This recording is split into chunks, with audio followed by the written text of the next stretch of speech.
official vehicle of the Toronto Blue Jays.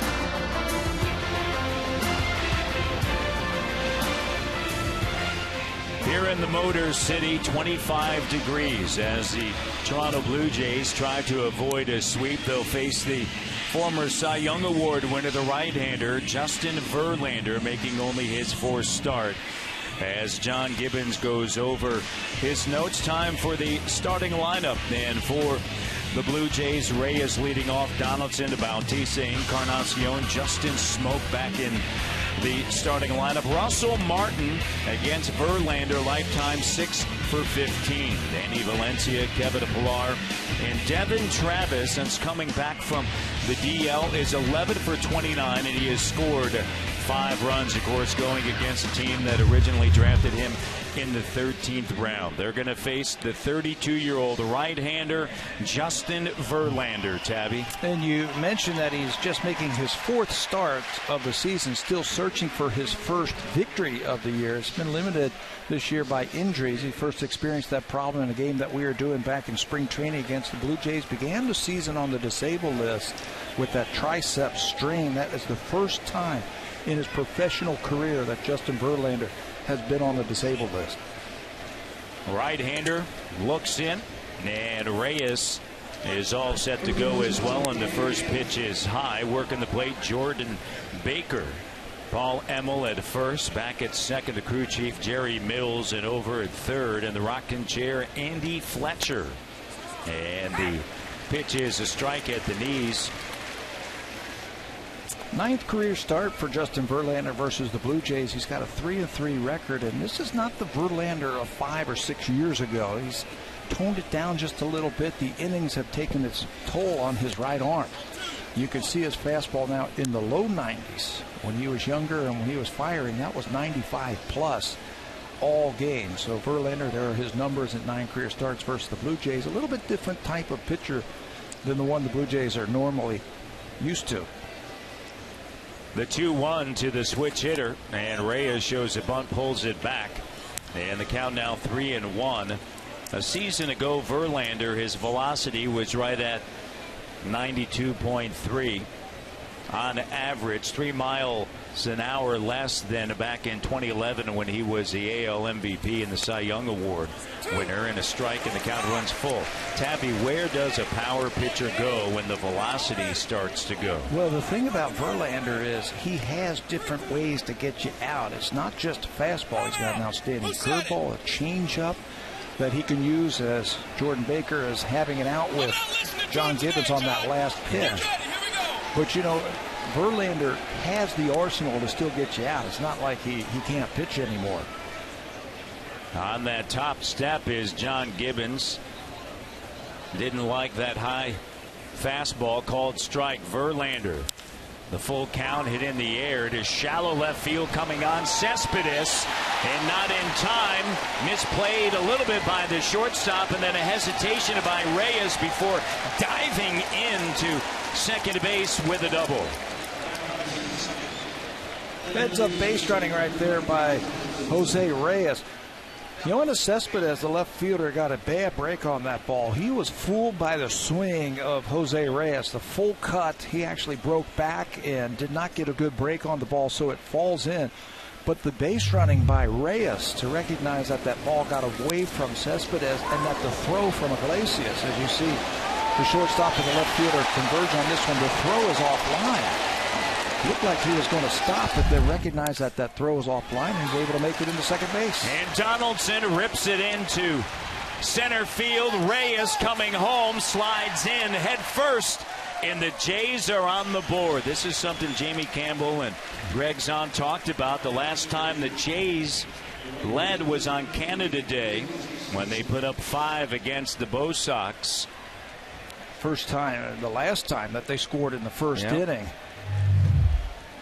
Base hit by Donaldson as he drives in his 55th run, and a ghost can throw in center field, and they had a shot. You see Reyes, he freezes momentarily. I thought they were going to hold him. He slows down but then speeds back up, and this throw is on line. They had a shot to get Reyes, but it's cut off by Avila, the first baseman, and the Jays score the game's first run. Donaldson, his 55th RBI, and Bautista looks at a pitch down and in. Yeah, you look at the numbers. Tigers have scored 16 runs in the first 2 games of this series, and the Blue Jays 9. But 8 of the 9 runs for the Jays coming in the 8th or the 9th inning, when the game is nearly unreachable for a potent offense like the Jays. And the starters out of the ball game. Yeah. They did a lot of that work against the beat-up bullpen. Anibal Sanchez on Friday with the dandy, and then yesterday the lefty David Price. Price working 7 innings, 8 hits. They were scattered with a run. That run coming in the 5th. It was a home run off of the bat of Kevin Pillar, and a big swing and a miss. Verlander, the right-hander, signed through the 2019 season, 6-time All-Star. Only his 4th start.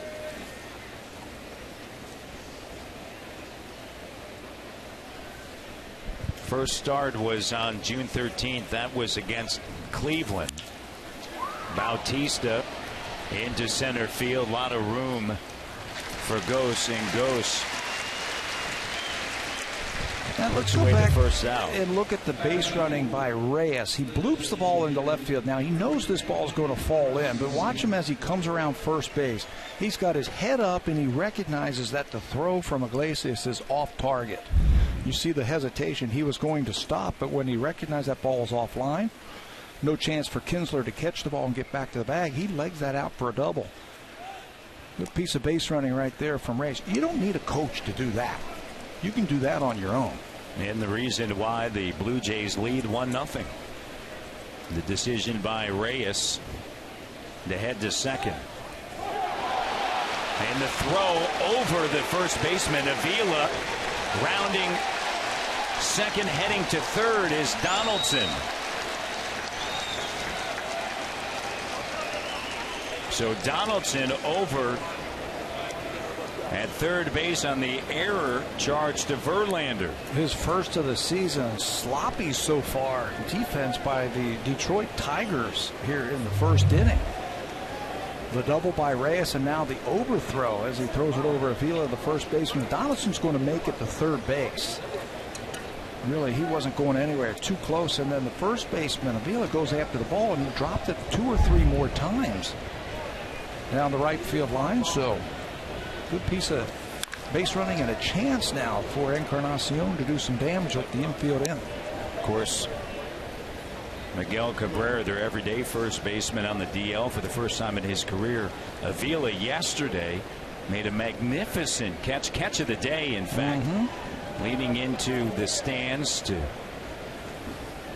record an out against Russell Martin. That was in the 4th inning. How about the pickoff play at first base against Devin Travis, where it looked like the Blue Jays were mounting something? And that was right after the Pillar home run in the 5th inning, when Travis laced the base hit back through the middle.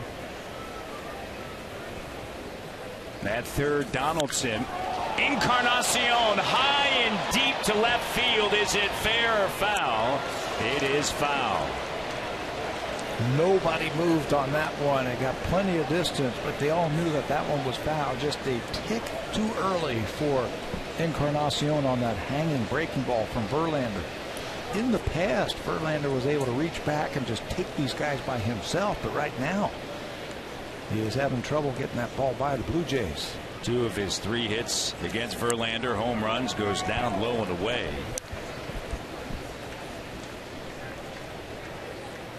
A season ago, he relied more on his slider than ever before. As the fastball, that was 97, 98 when he needed it. It just wasn't there.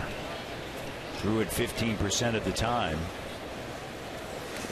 And the pitch in the dirt. Breaking ball in the dirt, and Verlander scuffling here. 1-0 Blue Jays. Can they take advantage?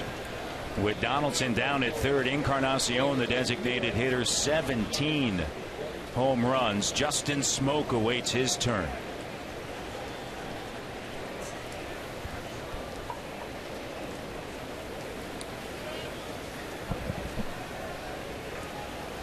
Encarnacion patiently awaits.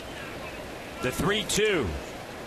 hit high in the air to the right side, foul ground. Avila going over. Plenty of room, and he's able to get underneath it, and that's a second out.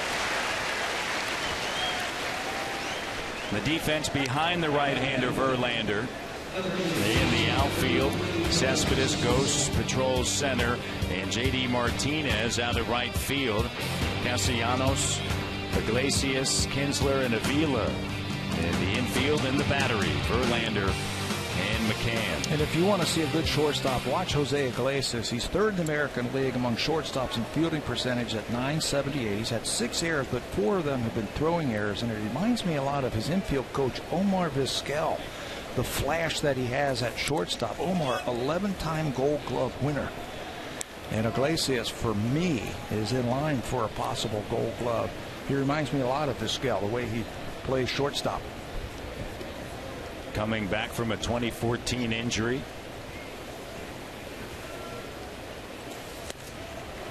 Smoke a little bit late on that 95-mile-per-hour fastball.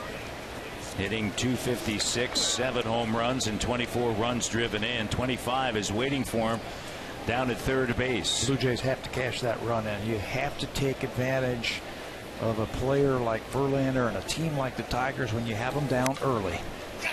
Underneath it, off to the left side. Castellanos with room, battling a little bit and able to come away with it. And the Blue Jays unable to take advantage of that error by Verlander, but Donaldson drives into Reyes, and the Jays are on the board.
For the Detroit Tigers, looking for the sweep. They're 41-39. J.D. Martinez, a 5-game hit streak, 22 home runs.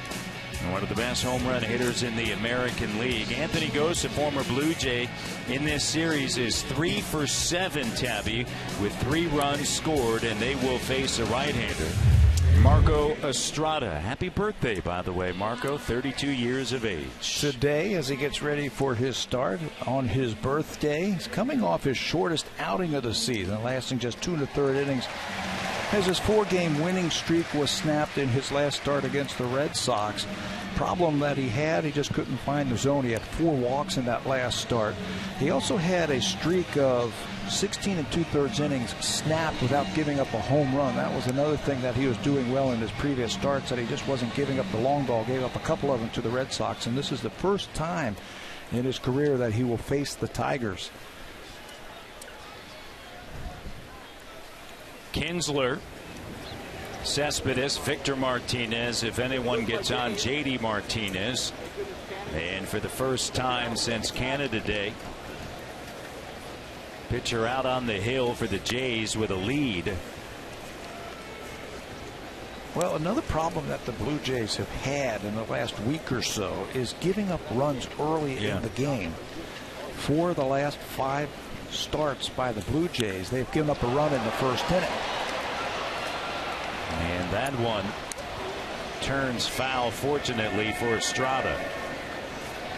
Well, the last 3 starts for the Jays, 10 in the third, 27 hits, 17 earned runs, and a 14.81 ERA. There it is. And you've lost 3 in a row. Yeah, and it's tough to come back from that. That puts a lot of pressure on the offense to try and outscore the opposition. At some point, you're going to have to make pitches, and you're going to have to play defense to help your team. Makes it tough on the offense. R.A. Dickey saying, as a strike is called, that he didn't have his knuckleball, didn't have his best knuckleball of the season yesterday. Worked 5 2/3, 11 hits, 5 runs, all earned. Back of home plate, and Martin doesn't even discard the mask, had it all the way. And there's one away here in the bottom of the first inning, and the defense for the Blue Jays, Valencia in left, Pilar in center field, and Bautista in right field. Donaldson, Reyes, Travis, and Smoke the infield, and Estrada works with Russell Martin. Good to see Justin Smoke over there. He's hit a couple of home runs off of Verlander in his career, but he hasn't made an error this year at first base. In fact, he has not made an error in his last 577 total chances, a span of 89 ball games. He can really pick it over there at first base. Off the bag there with Cespedes, a right-handed hitter, and the pitch is a strike. Cespedes has had a great series, has hit the ball hard, going back to that double in the bottom of the first on Friday night against Hutchison. He only went 1 for 4 there, but then yesterday turned it up, a double in the bottom of the first. Had a single in the fourth, lined out to Donaldson in the sixth, and then a base hit into left field in the eighth yesterday. And staying away from him, and a swing and a miss. So the recipe right there against Cespedes. That was something that was missing in the last start for Marco Estrada, his fastball command. This time he goes right after Cespedes. Look at that ball. He dots the outside corner with it. He didn't have his curveball. He didn't have his changeup in his last start, but that is a good sign right there when you're able to throw that fastball where you need to. And since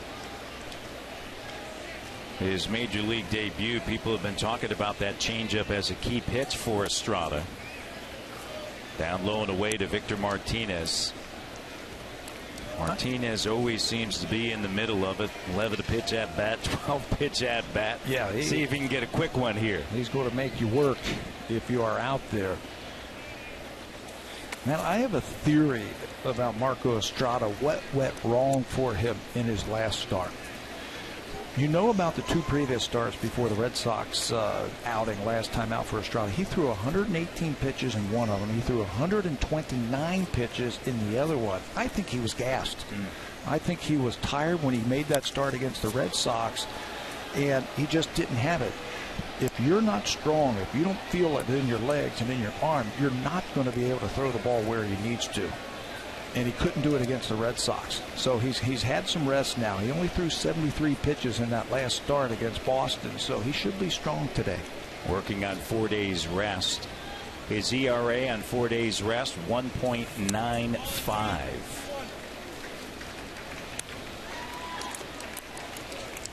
You know, he's not a big guy to begin with, and he's got all those pitches. And 129 pitches to try to get that perfect game, try to get that no-hitter. I mean, really, I think it took its toll on him. So today we should see. Count full to Victor Martinez.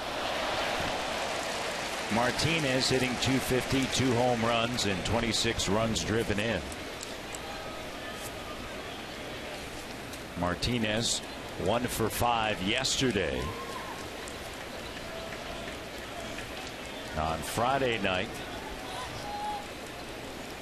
he had 3 base hits, 3 for 4, and a line drive right back through the middle.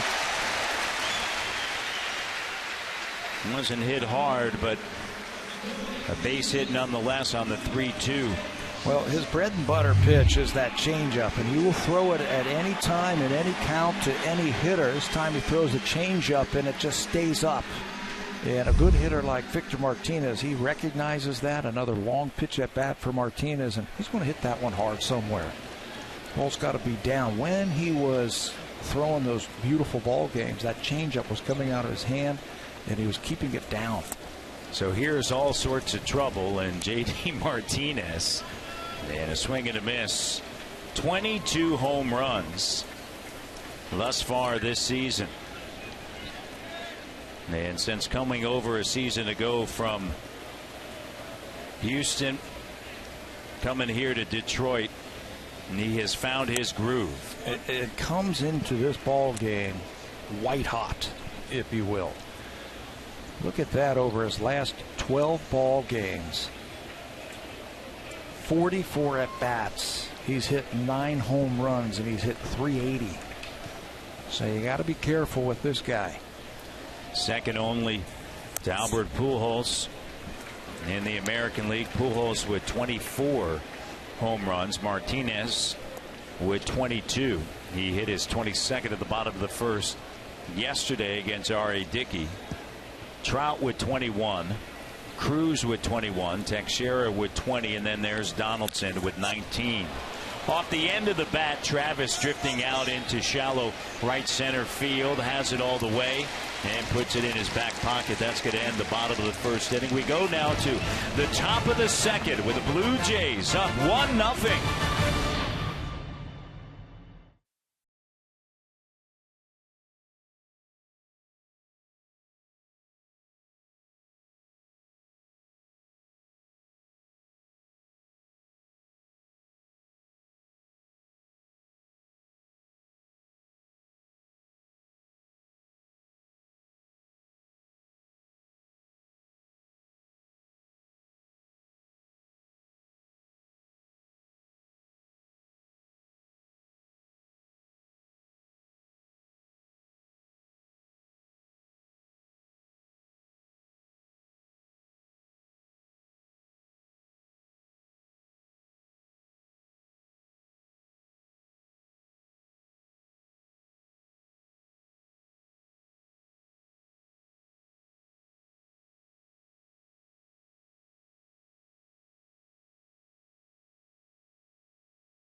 He was the 2006 Rookie of the Year in the American League. He followed that up with a Cy Young and an MVP when he was unanimously named the Cy Young Award winner in 2009. He's got 152 career wins.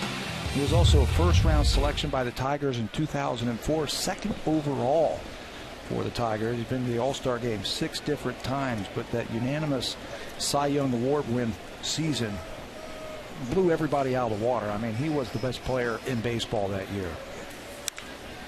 Russell Martin swings at the first pitch and fouls it off to the right side. Since his rookie season in 2006, he has thrown more pitches than anyone in the majors during the regular season as well as in the postseason. So you may want to know why the velocity's down. And it's got to take its toll, doesn't it? After all those years. But what a competitor Justin Verlander is. He'll figure out a way. You know, if he doesn't throw like he used to, he still has plenty of stuff to get you out and make pitches. 8 straight seasons with 200 or more innings as well. You know what's interesting about that bio that we just did? 152 career wins. Yeah. As great as he has been in his career, he's only halfway to 300. Right. And 300 gets you in the Hall of Fame, doesn't it? Yes. And that's an automatic. He's got a long way to go. He's just trying to get 153 here. He's down 1-0 to the Blue Jays in the top of the second of Martin, Valencia, Pilar. If anyone gets on the number 9 hitter, Travis. Here's Verlander. And it's chopped foul. Well, you can see through 2009 through 12, he was a dominant, and I mean dominant pitcher in all of baseball. An ERA under 3, a very good whip, and 17 complete games. Since that time, he's had to, I don't want to say reinvent himself, but he's had to adjust just a little bit because the stuff is not the same as what we saw during that nice 4-year span right there. He's got an outstanding curveball.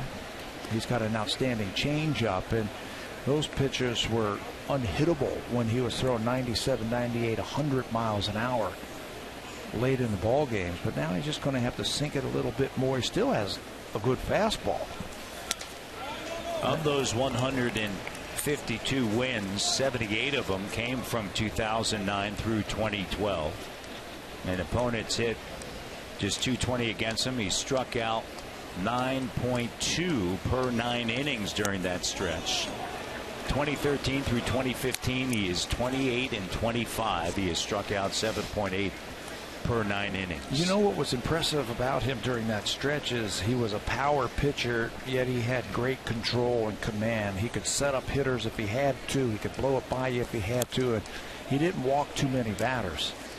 A lot of times when you see pitchers that throw that hard and can go deep into the ball games, they'll have their base on balls, but not him.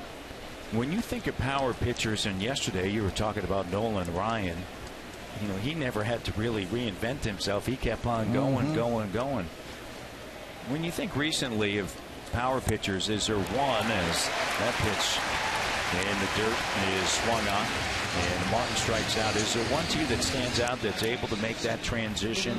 Well, the one that I remember while I was playing was Frank Tanana. Now, I didn't face him when he was throwing 100 miles an hour when he was a young kid. Injuries cost him. He then reinvented himself as a left-handed pitcher that still was able to win.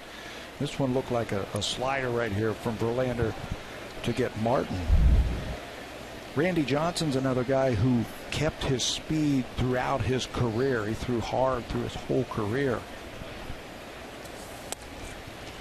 But I can't recall too many guys who threw 95 plus that had to reinvent themselves as off-speed type of pitchers. You either have it or you don't have it. Yeah, it's hard to do. Or you don't take the time, or you get frustrated when you have to learn how to spin a breaking ball or become more of a pitcher. Has a lot of years left on that contract. As he gets it to go around, yes, he did. Valencia, a breaking ball there.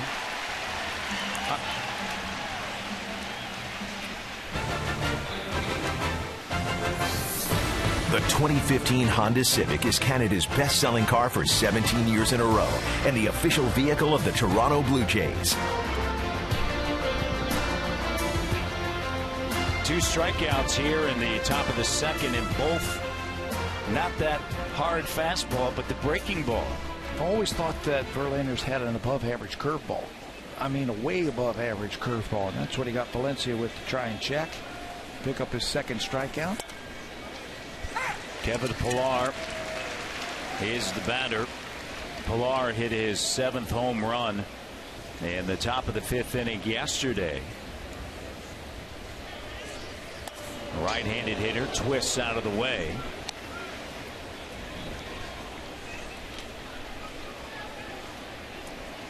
Jays lead 1-0. Heads up play by Jose Reyes in the top of the 1st inning, taking second base.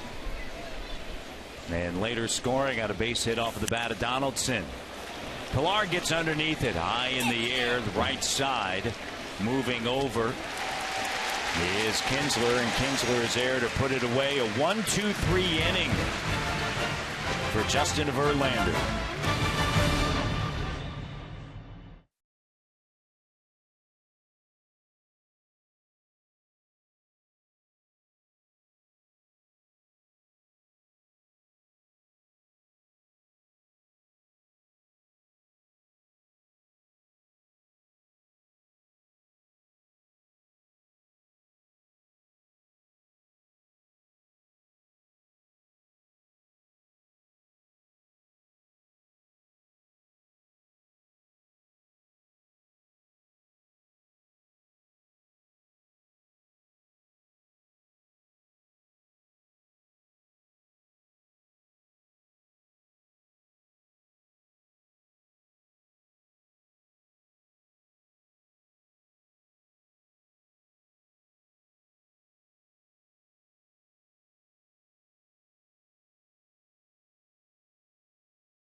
best-selling car for 17 years in a row and the official vehicle of the Toronto Blue Jays.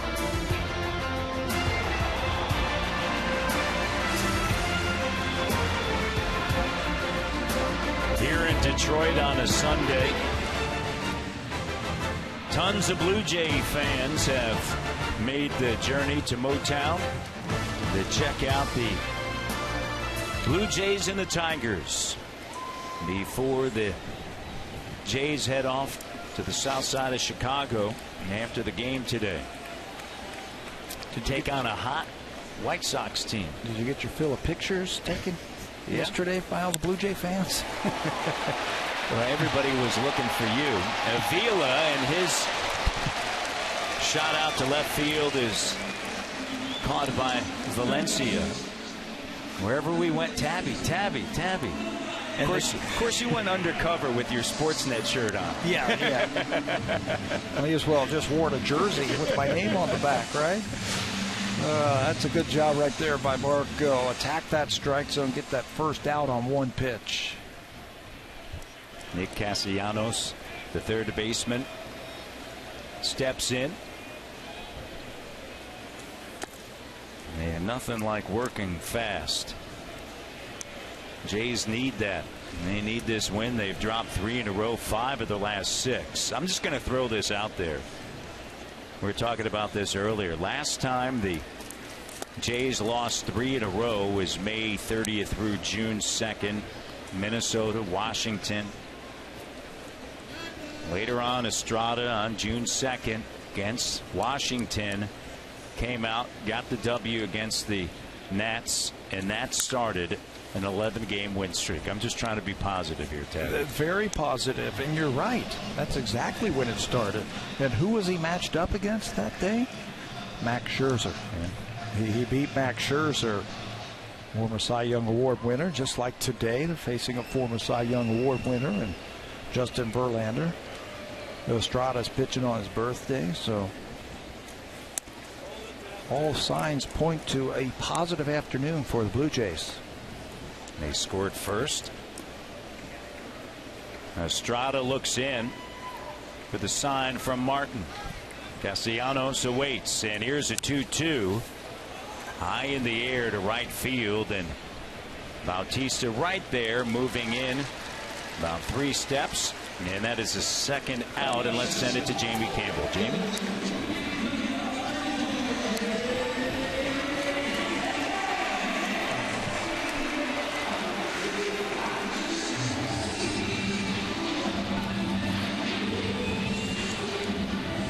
That's nothing for the Yankees with the way that they've delivered walk-off wins the last couple of games against Tampa. Coming back against that bullpen, Tampa could use a win today too. They've lost 7 in a row. McCann is the batter, the catcher, taking over behind the plate with Avila moving to first base with Miguel Cabrera now on the DL for the Tigers. Justin Verlander was talking about how everybody just needs to step up, and how sometimes when you have somebody like Miggy in your lineup, everybody just kind of waits around to see what he can do. Now he said, hopefully everybody gets hot, and then when he returns, it just keeps going. You know what happens when the team's best hitter goes down? You know what it does is it forces everybody else to pick up the slack. And what you can't do as a player is try to do too much or do something that you're not capable of doing. Bautista traveling over, as well as Pilar, misplayed by both Bautista and Pilar. No communication there between the two, and it looked to be a 1-2-3 inning, and then an oh my. Well, it looked like Jose went over there to catch the ball, and then I don't know if he heard that Pilar called him off, but you can see Pilar's not even close to that ball as it falls easily for a base hit. Communication problems between the Blue Jays outfielders. Marco Estrada's ready to walk off the field on that little lazy fly ball to right field, and now he's got to dig back in deep.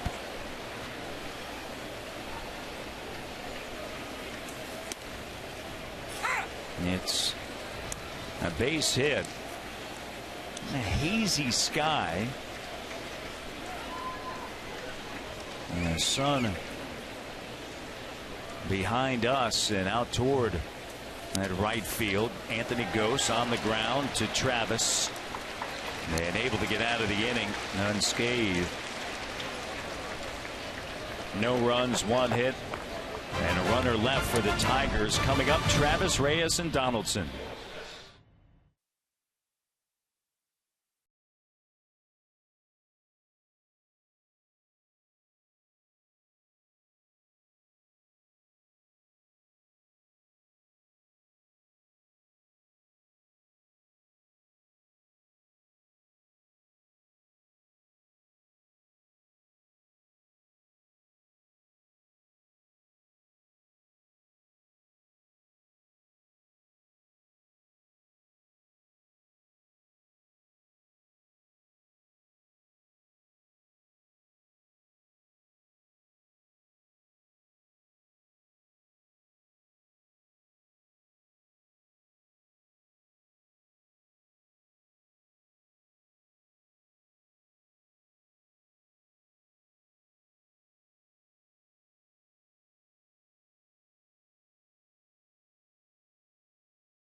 Of a breeze either. Very important for the Blue Jays to not get overheated. George Poulis doing a good job in the dugout, applying cold towels to the heads of some of the Blue Jays players. But another key is staying hydrated. And I get asked all the time about this pink drink that you see the Blue Jay players with all the time in the dugout.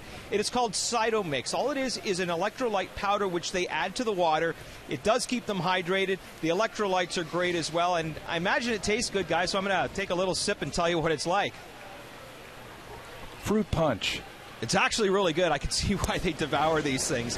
And I'm going to stay nice and hydrated. So there you go. There's the answer to everyone's question. What is the pink stuff the Blue Jay players are always drinking? And thanks, Barry, for sending up a couple up here.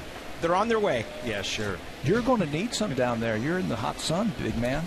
It's not great. I have a little fan, but it is, it's a little toasty out here. Very comfortable here, Barry. I'm sure it is.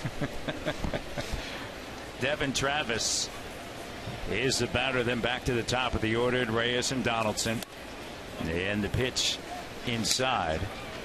How well has Devin Travis played for his first taste of the big leagues? Although he's missed 36 games this year, he's still 4th in total bases among rookies this year. He can hit. And don't you know, he wants to do something special against his former team right here, the Detroit Tigers. He's on a 6-game hitting streak.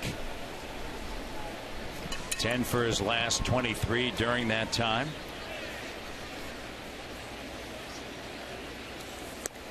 And a breaking ball, and he knew it.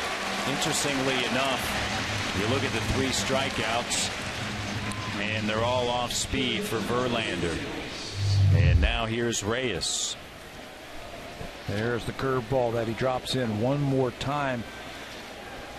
His pitch usage with 2 strikes this year, it's all over the place. He can use a changeup that he used 12% of the time. 25% of the time he's going to use that curveball, and 42% of the time he's going to use that fastball. So as a hitter, when you've got a pitcher that can go anywhere with 2 strikes, can't sit on anything. 2 for 5 yesterday at the plate with a double. Had a double in the top of the first inning, and this one hit in the air to right field. Martinez going back. And just shy of the track, he's able to reel it in, and that's going to be the second out here, the top of the third. Jays up 1-0. Donaldson with his 55th run driven in the top of the first inning. Nice catch by J.D. Martinez going back on that ball. He and Anthony Gose, noticing them in this series, they play very shallow, almost daring the opposition to hit the ball over their head. So You better be able to go back on a ball if you're going to play that shallow.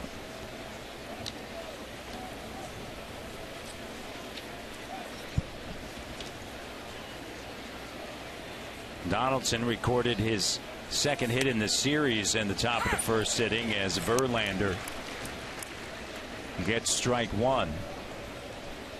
Goes playing Donaldson toward the gap at the right center field. That hasn't changed throughout this series. And the 0-1 pitch. Another breaking ball. And it's 1-1. Bautista waits if Donaldson can get on.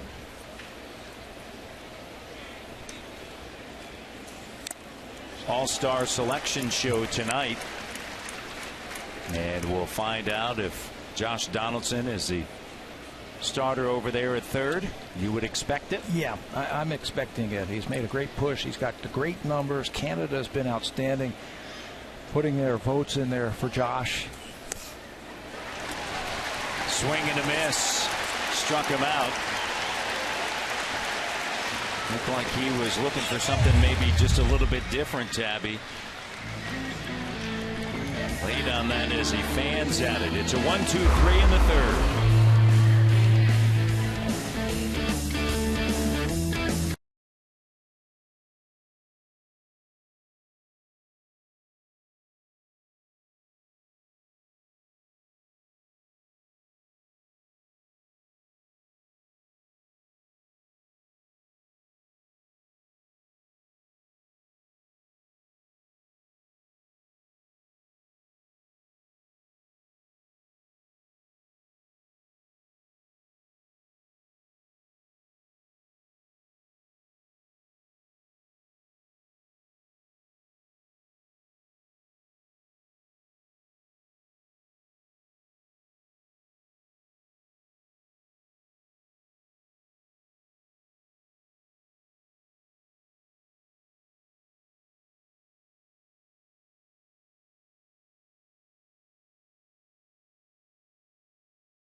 My Blue Jays and enter the code MBJ9341 to earn My Blue Jays points just for watching today's broadcast.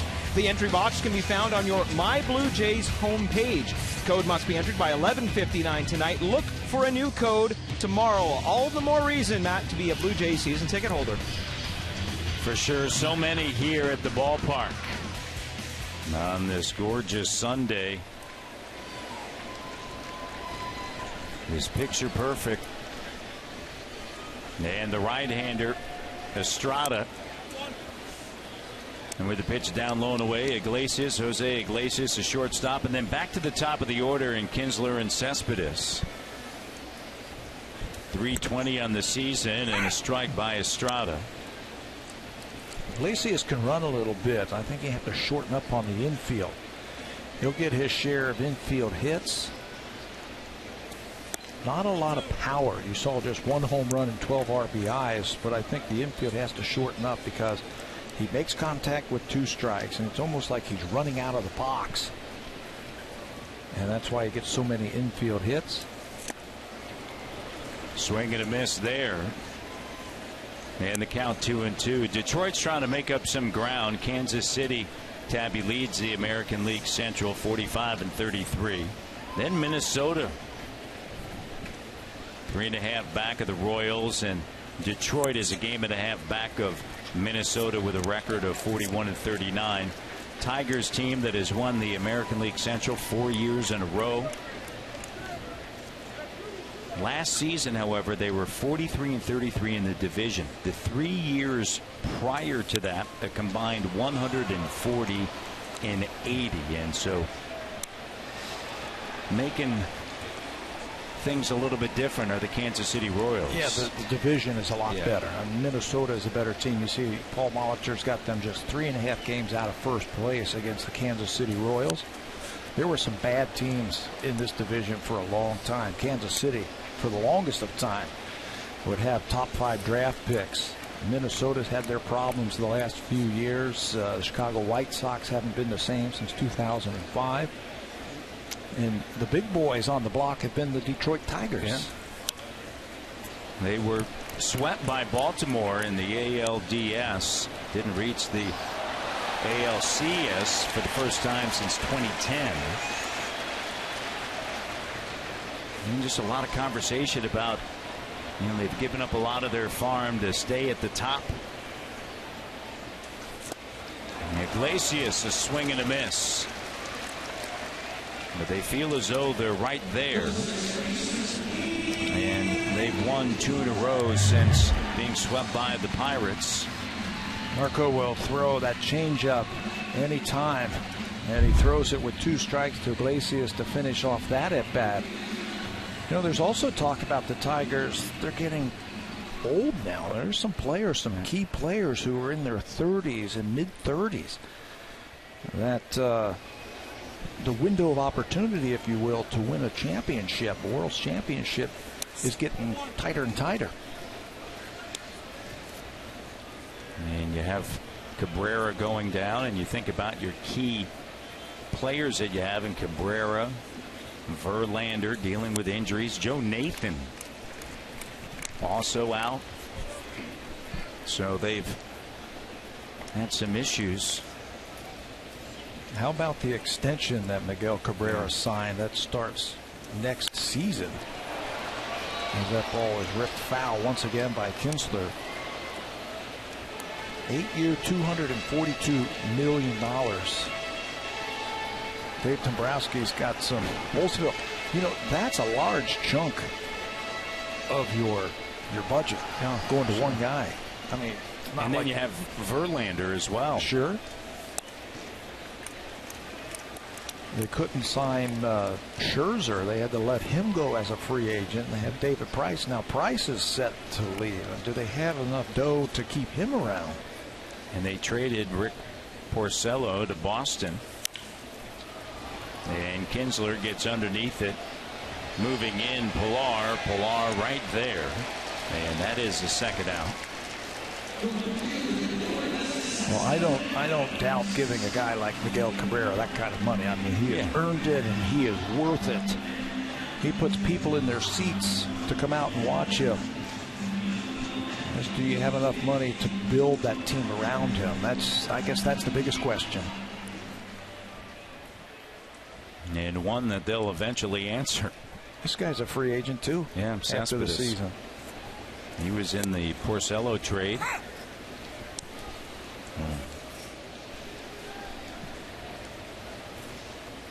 4 for 10 in the series with an RBI and 2 runs. And the left fielder looks at the pitch down low and away. Estrada has allowed 2 hits through 2 2/3. And the right-hander deals. And that pitch just misses. Tight zone this afternoon for these pitchers. It looks like a couple of balls. Verlander and Estrada both hit their spots, but they have not gotten the call. This one up in the air and out into the gap in left center field. Played off of the wall by Valencia. A pitch that was just up in the zone, and Cespedes just sat back and ripped a 2-out double. Looked like an off-speed pitch from Marco Estrada again. But Cespedes, there's not a lot of movement to his swing. The lower half doesn't move very much. You can see it is a changeup that's up, and he just stays back on that ball and rips it up the alley in left field. He had his 9th 3-hit game yesterday. And he's off today with his first hit. He's had a good series. Martinez had a base hit back at the first, and that was a changeup that was up in the zone. As he hit it back through the middle. Jays lead 1-0. Out of the stretch, Estrada leans in. Cespedes back at second, and Victor Martinez awaits. And the first pitch in there for a called strike.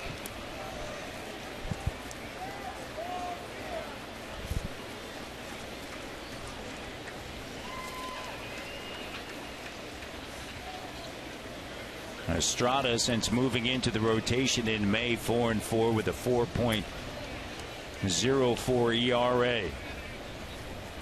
Acquired for Adam Lind with Milwaukee, spent his first 2 years in the bigs with Washington, and then 5 with the Brewers. This is the first time that he has seen the Tigers. And the first time that the Tigers have had a chance to see him. Not much of a history there between Estrada and some of the Tiger players. Martinez underneath it, and he fouls it off to the left side. Yeah, the only players that have at-bats against Marco Estrada for the Tigers coming into this game, J.D. Martinez has had 6 at-bats. Kinsler 2, Ghost 2, and Cespedes 3. And Yoenis has had 2 hits. That's his 3rd hit now against Estrada. So not a lot of information out there, but you can bet that these players are passing along information with each at-bat to each other, what Estrada is throwing. The 0-2 swung on in line right to Donaldson as he snares it, and that ends the 3rd. And the Jays still holding on to that 1-0 lead through 3 innings. We head to the 4th. Bautista, Encarnacion, Smoke. If anyone gets out of Russell Martin, great play by the 3rd baseman Donaldson, had him played perfectly.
Show. Lots of in-depth sports analysis, favorite fan classics, and must-see guests, including a very good interview with Lennox Lewis. You can catch them weeknights right here on Sportsnet or connect online 24/7 at Tim and Sid. Matt? Barry, how about my interview with him? I didn't even know you were on.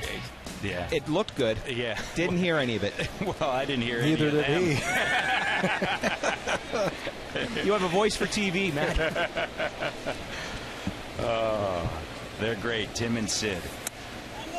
Always enjoy watching and listening. Bautista. Pitch down low and away.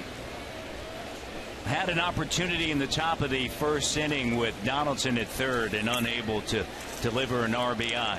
Jays lead 1-0. It seems as though Verlander has found his rhythm. He's retired 9 in a row since giving up that leadoff double and then the single by Donaldson.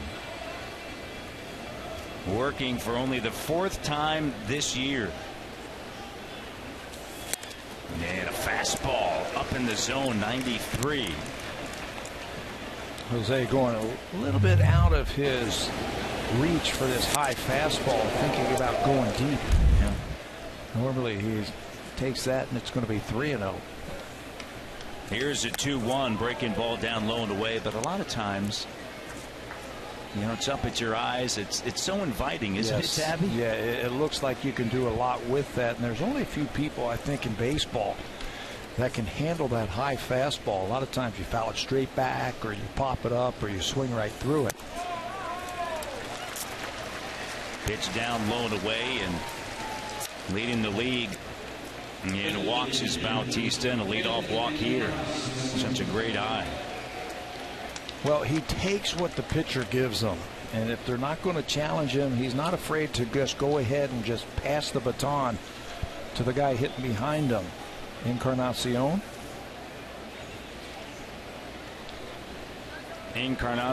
Gave one a ride. It ended up foul down the left field line, and eventually popped out in foul territory to Avila. And Avila holding on to Bautista over at first base. Edwin hitting .236 entering today, now down to .235, 17 home runs and 50 runs driven in. And Verlander checks in on Bautista at first base.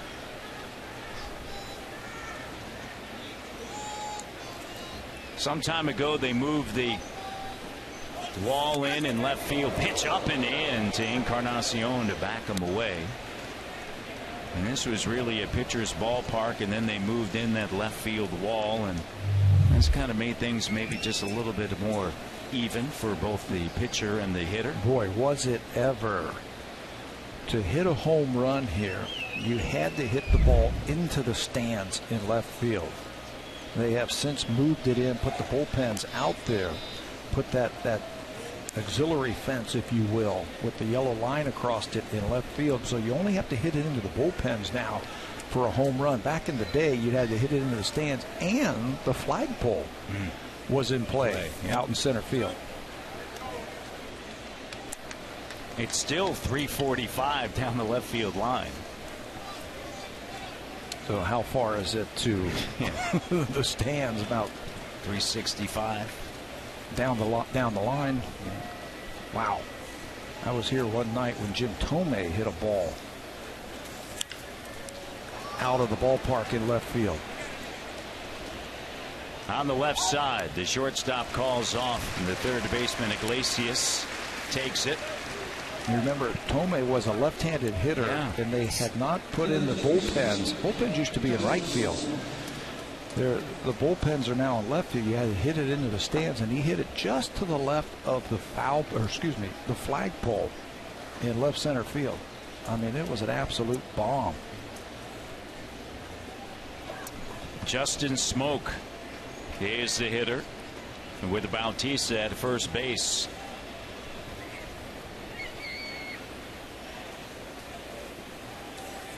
First time up, he popped out in foul territory to end the top of the first inning.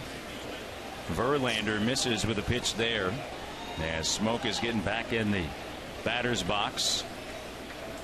He has had good career numbers versus Justin Verlander.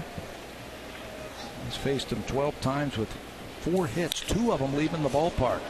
That would rip foul.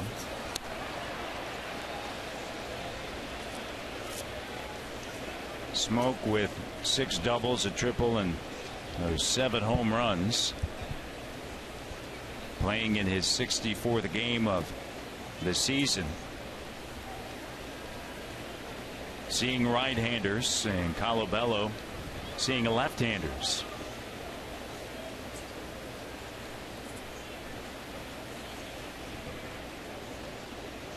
Verlander, 57 pitches. Keep an eye on that. And a pitch that just misses. You mentioned this earlier about the zone of Jordan Baker. It's tight.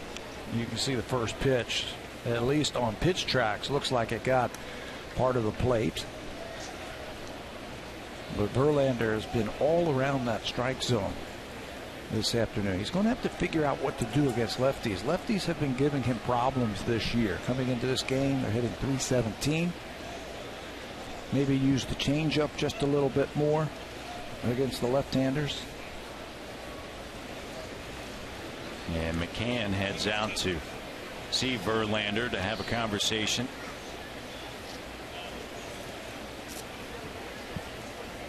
Verlander enters this afternoon's start just 4 1/3 innings away from throwing 2,000 innings in his major league career. And once he does that, he'll be the 11th player in Tigers history to throw for better than 2,000 innings. And Smoke went around, tried to check his swing, couldn't. It's 2-2. He has faced the Indians, the Yankees, Pittsburgh back on June 30th. A no decision. 6 innings, 6 hits, 3 runs, 2 earned, 5 walks, 3 strikeouts. And talking to the Tiger people, they said that last start was a little bit more like Verlander. Got him. And Smoke didn't like it at all. That's going to be the 5th strikeout for the right-hander. And another one on the breaking ball. He's got to do something against the left-handers, so he pulls a string, throws the curveball. Smoke thinks that this ball is inside. Well, which is understandable given where some of the other calls were within that at-bat. Exactly, especially the fastball in the inner half. But that was a breaking ball, and that one might have caught some of the plate. Fastball there at 94. But I understand what you're saying about pitches that were close that were called a ball. All you want is what? Consistency, right? Both ways. At first base, Bautista. Martin struck out in the second. 5 strikeouts for the right-hander, and he's going to check once again in on Bautista. Entering this afternoon's game, 8 walks on the season, just 7 strikeouts. But he is working his way back. Well, back they initially thought he wasn't really going to miss any time when he went down against the Blue Jays back out of March 27th. Tabby. He worked 2 2/3, a hit, a run. It was earned, a walk, and 2 strikeouts, and then he grabbed his right triceps. And it looked innocent enough. We were doing that game, and he was blowing it that day. Boom, boom, boom, and all of a sudden he threw a pitch, and you could tell something was wrong. He tried to throw some other pitch, and they said, you know what, it's spring training. Let's just shut it down and let's just make sure you can start the season. But he has not been able to do that. Just came off the disabled list. 1 and 2. And then it got pushed back.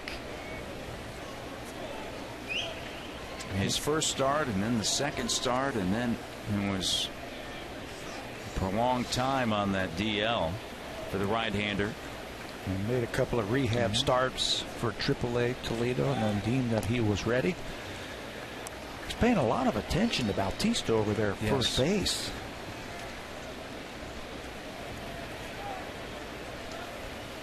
In his 2 rehab starts, he allowed 10 hits, 2 walks, had 12 strikeouts.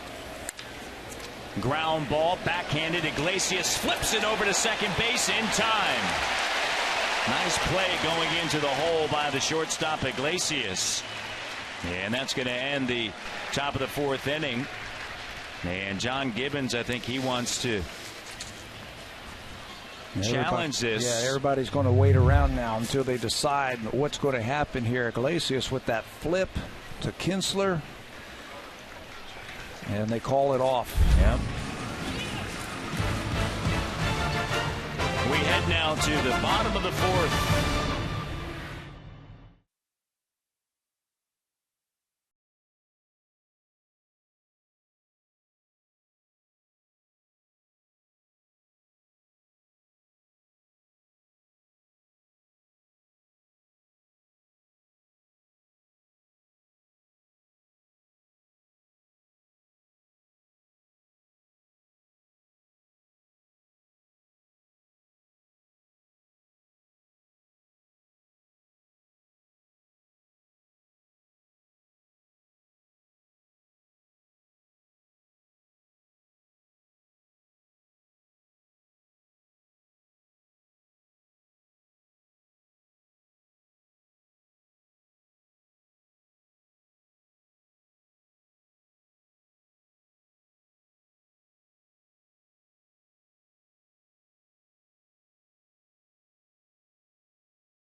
TV and radio. For daily coverage, headlines, analysis, and schedules, visit sportsnet.ca/Blue Jays to join the conversation at Sportsnet. And right now on sportsnet.ca, a fantastic read from Shai Davidi, who spoke to former Blue Jays starter Scott Richmond, who will be representing Canada at the Pan Am Games. Guys, he's just coming out of a stint where he's in the middle of a really nasty legal battle with the Korean League. He signed to play there. He was injured during their training camp. He was never paid his salary. He was never paid even his signing bonus, and he's in quite a tough battle right now with them. All right, so here we are in the bottom of the fourth. J.D. Martinez to begin things against Estrada, and the first pitch is just low, 1-0. J.D. became just the third Tigers player over the last 25 years to produce 9 homers over a span of 44 at-bats, Tabby. And that pitch makes it 2-0. The others, Bobby Higginson in 2000, 9 homers and 42 ABs. Marcus Timms in 2008, 9 homers and 38 at-bats. His 9th homer and 44 at-bats, that was yesterday. And so he has joined Bryce Harper, Giancarlo Stanton, and Nelson Cruz as major leaguers who have hit 9 homers over 44 or fewer at-bats this season. What do you think the biggest difference is with him and his time in Houston to now? I think he changed a little bit of his stance. He is upright just a little bit more. He looks like a power hitter. At the plate, you can see upright. He's getting a little bit more leverage on his swings. And he's playing with Miguel Cabrera. You know, that I think that always brings out the best of people. He talks about how he watches Cabrera every day, his at-bats during batting practice, what he does. Cabrera in batting practice, and tries to emulate and imitate what he does. I'll tell you what, he's got a nice swing. He's got a quick bat. Doesn't look like a big guy physically, big and strong. He's tall. But he's got a quick bat, and he can hit the ball out in right field just as easily as he does in left field. The 3-2 pitch from Estrada took something off it and strikes him out. Estrada has been solid now through 3 1/3. He's allowed just 3 hits, Tabby. Tigers are getting their first look at Marco Estrada, and they're learning that he will use that changeup at any time. You can see how he stuffs that ball back in the back of his hand, and then you just throw it as hard as you can, and the way it comes off of your fingers, it's just going to slow everything down, and it fools those hitters thinking it's a fastball. Opponents hitting just .212 against him, and that is best among all Jays starters. Travis on the ground ball off of the bat of Avila, and there's 2 and away here.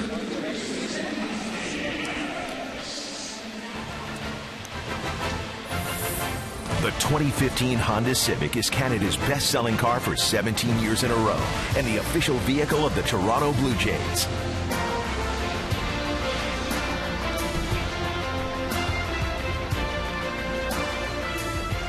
Look at Windsor and Detroit, and a strike to start off the hitter, Castellanos. Estrada had a 4-game win streak June 2nd through the 19th. The no decision at Tampa on June 24th, and then that last outing that we chronicled earlier. That Tampa start was probably his finest. Pitched into the 8th inning, perfect baseball, gave up an infield hit. And for his work, he got a no decision. That's it. Blue Jays. Thank you very much. Yeah, into the 8th inning without giving up a hit or a base runner. But thankfully, the Blue Jays won that game in the 12th inning. Here's the 1-2 pitch. In tight, and it's 2-2. You know, one thing, I was talking with Pete Walker today about Marco, and I said I noticed he wasn't throwing a lot of curveballs in his last start, and he said, you're right. He was spiking a couple of them in the warm-ups and down in the bullpen before the game. He just did not have a feel for that curveball. He only used it 4% of the times in his last start. This afternoon, see better results with it. In on the hands to the right side. And Travis over to first base to Smoke. It's a 1-2-3, bottom of the fourth inning. Time now for a Blue Jays Central update. Jamie Campbell and Greg Zahn.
Is presented by authority of Rogers Blue Jays Baseball Partnership and may not be reproduced or retransmitted in any form.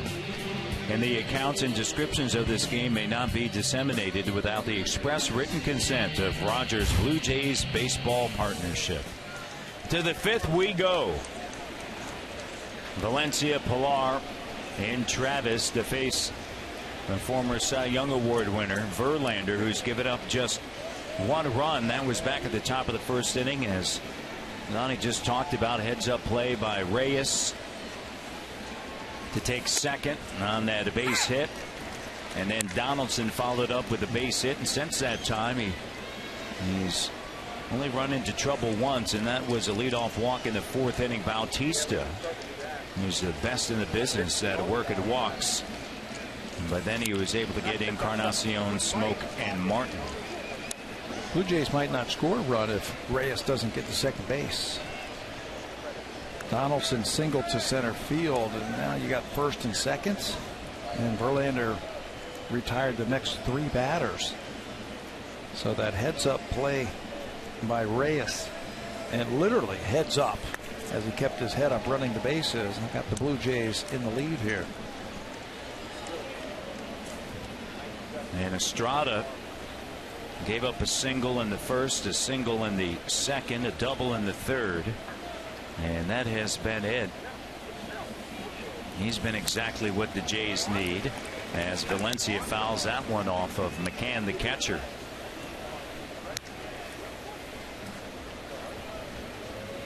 Bullpen seen a lot of work for the Jays as of late.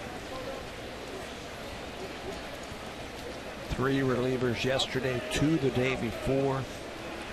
7 the whole against Boston the day before that.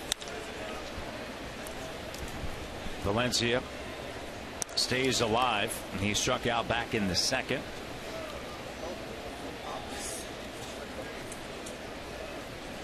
Verlander looks in with a count of 1-2. Breaking ball down low and away. He's going to that. I've been impressed with his slider so far today. Don't remember him throwing that many sliders, but he's gotten a couple of strikeouts with it. He's got some weak contact from some of the right-handed batters with it, and he has kept the ball away. This looks like it might be a breaking ball. Goes back to it again. They're going to check down the first base line. No. Not trying to overpower anyone, that's for sure. And the count now 3 balls and 2 strikes. Although we've seen his fastball hovering right at the mid-90s. That's pretty good. Yeah. Coming back off the DL. Forced start. And there's 96 down low and away. Frustrated as he was ahead in the count and then loses him. Valencia trots down to first base. Yeah, another leadoff walk for Justin Verlander. He walked Bautista last inning. The Blue Jays couldn't do anything with that. Let's see if Pilar and Travis can do something here to get that runner around the bases. Pilar over his last 16 games on the road hitting .328, Tabby, with 4 homers and 9 runs driven in. 5 of his 7 home runs have been on the road away from the Rogers Center. Valencia with a lead and a chopper through the left side into left field, and the Jays in business here with the runners at first and second, and Travis making his way to the batter's box. And with that, here's Jamie Campbell. Jamie.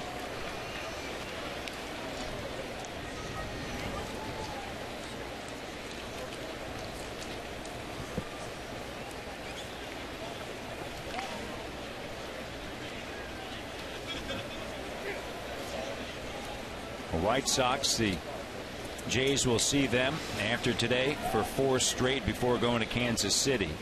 Sox 36-42 on the season, but they've won 4 in a row and they're 20-15 at home. All right, lots of wheels spinning right now for both of these teams. Devin Travis does not have a sacrifice bunt this year. The Tigers certainly feel like he is going to sacrifice right here. They've got the corners in. John Gibbons might let him swing away. He is swinging away, and it's nubbed down the right side foul right off the end of the bat.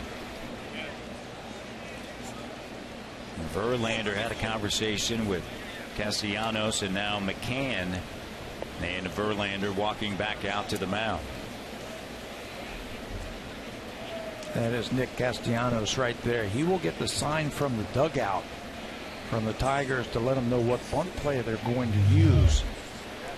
There he is going through all the signs, and then he'll go in and verbally tell the pitcher, because pitchers, they're never in on any of those meetings what signs that they're going to use. So he'll verbally go in and just tell them what play we're on. Hey, we're going to do the regular bunt play, or we're going to do the pickoff, or we're going to do the wheel play. That's Omar Vizquel who will flash those signs. Verlander's got enough to think about out there, and a breaking ball is a strike. And he's ahead of the count now, 0-2. Nobody out here in the 5th inning. A leadoff walk. Valencia is at second. Pilar with a base hit through the left side. He's at first, playing behind Pilar. Avila. Travis. And the breaking ball down low and away, doesn't go after it. Wouldn't he love to do some damage here against his former organization? He sure would. And what you don't want to do right now is get keyed up, geared up too much where you're over swinging. Been very impressed with Devin Travis this year, just staying within himself and doing everything day in and day out, not trying to do too much. But yeah, you got to figure that he wants to do something special against his former team. Drives this one into right field. And it is cut off. Ghost will go to second. Travis slides in safely, and a run is in. Valencia, great piece of hitting by Devin Travis as he lines it into right field. That has been his strong point, being able to take that ball away and just shoot it to right field. Tigers have pitched him in a lot this series, but Verlander chooses to go away that time, and he smokes that ball to right field on a line. Told you how many times this series that the right fielder and the center fielder playing very shallow, so a ball into the gap can get by him for extra bases. One more time, fastball away, and Devin shoots that ball the other way, and J.D. Martinez, the right fielder, tries to get over to cut that ball off. But he can't. It gets underneath his glove. That allows Valencia to score, Pilar to go to third, and it's a double for Devin Travis. A double and an RBI. He is 29th. And runners at second and third, and nobody out here as Reyes is the batter. Swings, and right to Ian Kinsler at second to put the runner from third. Pilar's going to score, and a good piece of hitting there by Reyes as he turns on it. Get him over, get him in. He gets the runner in from third base and then moves Travis over to third base. Ian Kinsler had some options there. He was thinking about trying to get that back runner. Both of the runners had to freeze just a little bit on that semi-line drive. One hopper to the second baseman, so there was a chance that Kinsler might have gotten one of the runners that were already on base, but then thought wisely of it and just got the runner at first. Now the infield has to come in. Donaldson, the batter. Travis is at third as this one's fouled off to the right side. Travis with that double, his 13th of the season, second among American League rookies coming into the game with 12 doubles, now 13. Has 20 extra base hits. That's second among AL rookies. And as you mentioned earlier, he's missed 36 games due to injury. Having a fine rookie campaign as Donaldson fouls this one to right back. 96-mile-per-hour fastball. Still right up there amongst them. This is 2,000 innings now. His 11th season in the big leagues. Look at those numbers. 1,844 strikeouts. Working 4 1/3 to get to 2,000. Breaking ball, and Donaldson has a 2-hit day and a pair of RBIs. That's what happens when you have to bring the infield in. Good hitters become great hitters. You have the infield in, and it's almost a do-or-die situation. You're hoping that the batter hits the ball right at your infielders. This ball is not hit very far from Iglesias, but it's hit hard enough that it gets by him on a couple of hops, and that plates Travis. Blue Jays having a big inning against Verlander. Yeah. And it started with that leadoff walk. Unable to capitalize on the leadoff walk in the fourth. They're able to do it here in the fifth inning. And Bautista wanted to go. He wanted to go to Windsor on that one. A big swing. Boy, that's when you jump on pitchers. The wheels are coming off. You walked a guy. You gave up a double. You just gave up another infield or another hit to score another run. Get ready to hit on that first pitch. And a breaking ball that misses 1-1.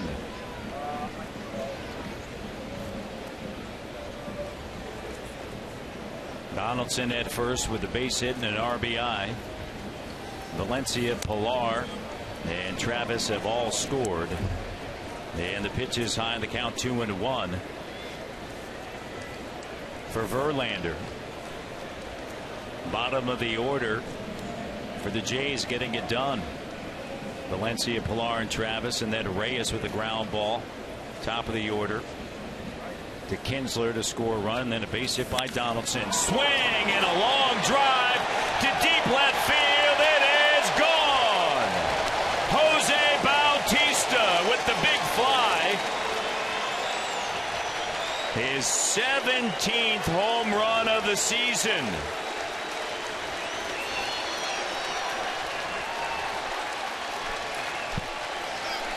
You want to talk about a 360-foot line drive. We just witnessed one from Jose Bautista. You saw the first swing where he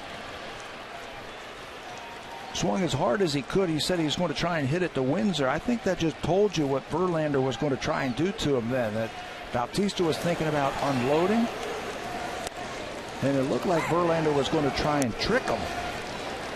But Bautista was all over that ball. That was a line drive into the seats.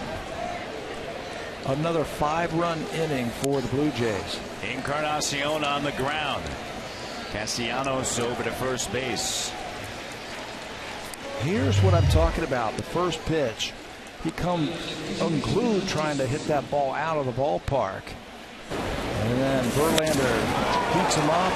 A little bit more controlled swing that time by Bautista, and that's a linea. He knew it. He knew that he hit that one out of the ballpark. Feels good on this Sunday. And the Jays up 6-0. Smoke is the batter. And the bullpen starting to work for the Tigers.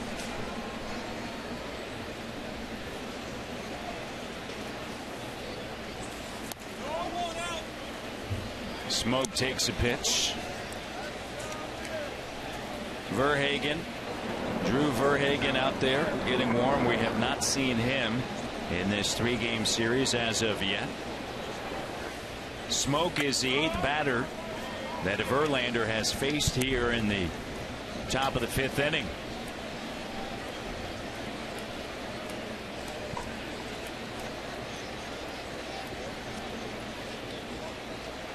Osmus thinking about that right-hander out there in Verlander in his 4th appearance. Smoke now rides this one deep to right field. Home run off the bat of Justin Smoke.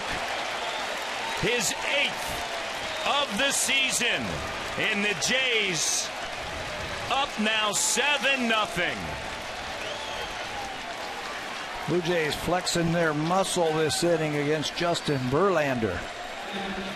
Justin Smoke hits his 3rd career home run off of the big right-hander. He wound up and took a mighty cut at that one. Smoke once again, he had a couple of home runs in the last start that he had. Gets the call here this afternoon and gets another one. Fastball out over the plate, and that ball, see how he got on top of that ball?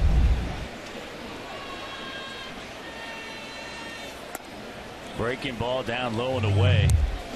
One more time, high fastball, and he stays on top of that ball, and that classic finish for a home run swing.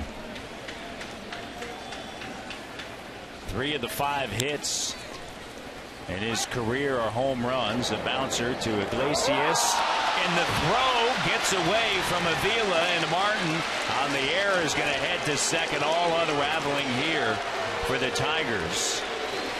Avila, it's the second time we've seen him over there on those high throws, going to misjudge it. Yeah, he had plenty of time to leave the bag, jump up, catch the ball, and still come down on the bag. Martin wasn't close to it.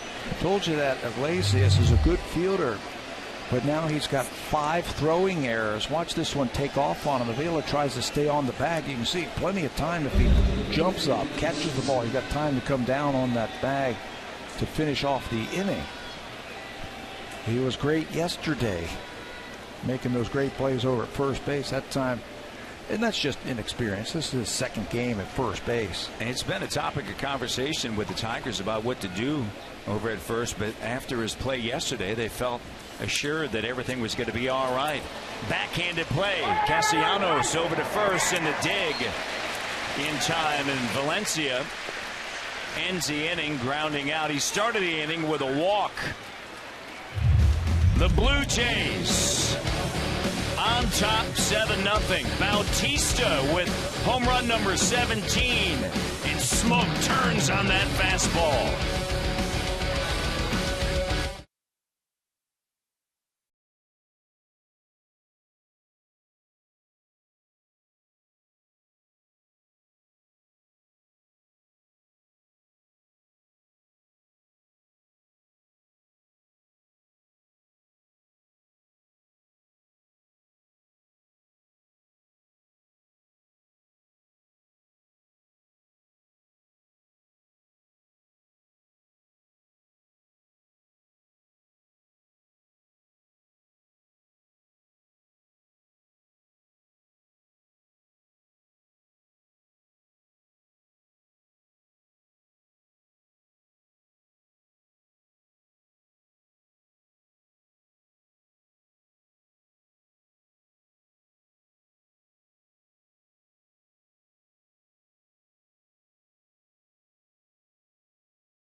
He was traded for Marco Estrada. He was acquired from Milwaukee for Adam Lynn on November 1st of 2014. And Estrada has a bundle of run support now. And he has done his job through 4. Can he keep it going here? A very potent lineup. He's going to see the bottom third of it here. McCann, Ghost, and Iglesias. 7-0 Blue Jays. And it started back with Valencia in the walk and the top of this inning, and then Pilar with a base hit, and then Travis down in the count. An excellent job of taking that pitch, Tabby, the other way. And the Blue Jays have another bat around inning, and another inning where they score at least 5 runs. They've had the most in all of baseball this year. And as you said, get him over, get him in. Reyes with that ground ball to the right side. Kinsler maybe thought about it a little bit too much. Yeah, he thought about it, but it doesn't matter now. The home runs cleared the bases. The Blue Jays have a nice 7-0 lead. And there's a strike. McCann with a base hit in the second.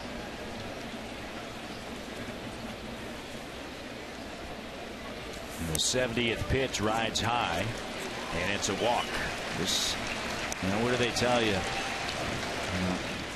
After you get all those runs, go out there and get a 1-2-3 inning, right? Attack the strike zone, and that's what he has done most of the time. The last 6 starts for Estrada been pretty good. A good earned run average, a good opponent's batting average, quality starts 4. He doesn't walk anybody. That last start, he did walk 4, which was uncharacteristic of him. Just could not find the plate. You're working to the bottom of the lineup now. Your team just scored you 6 runs in the top of the inning. This is where you go right after them. No more free passes. 4-1 during that time. For the last 6. Ghost looks at a strike.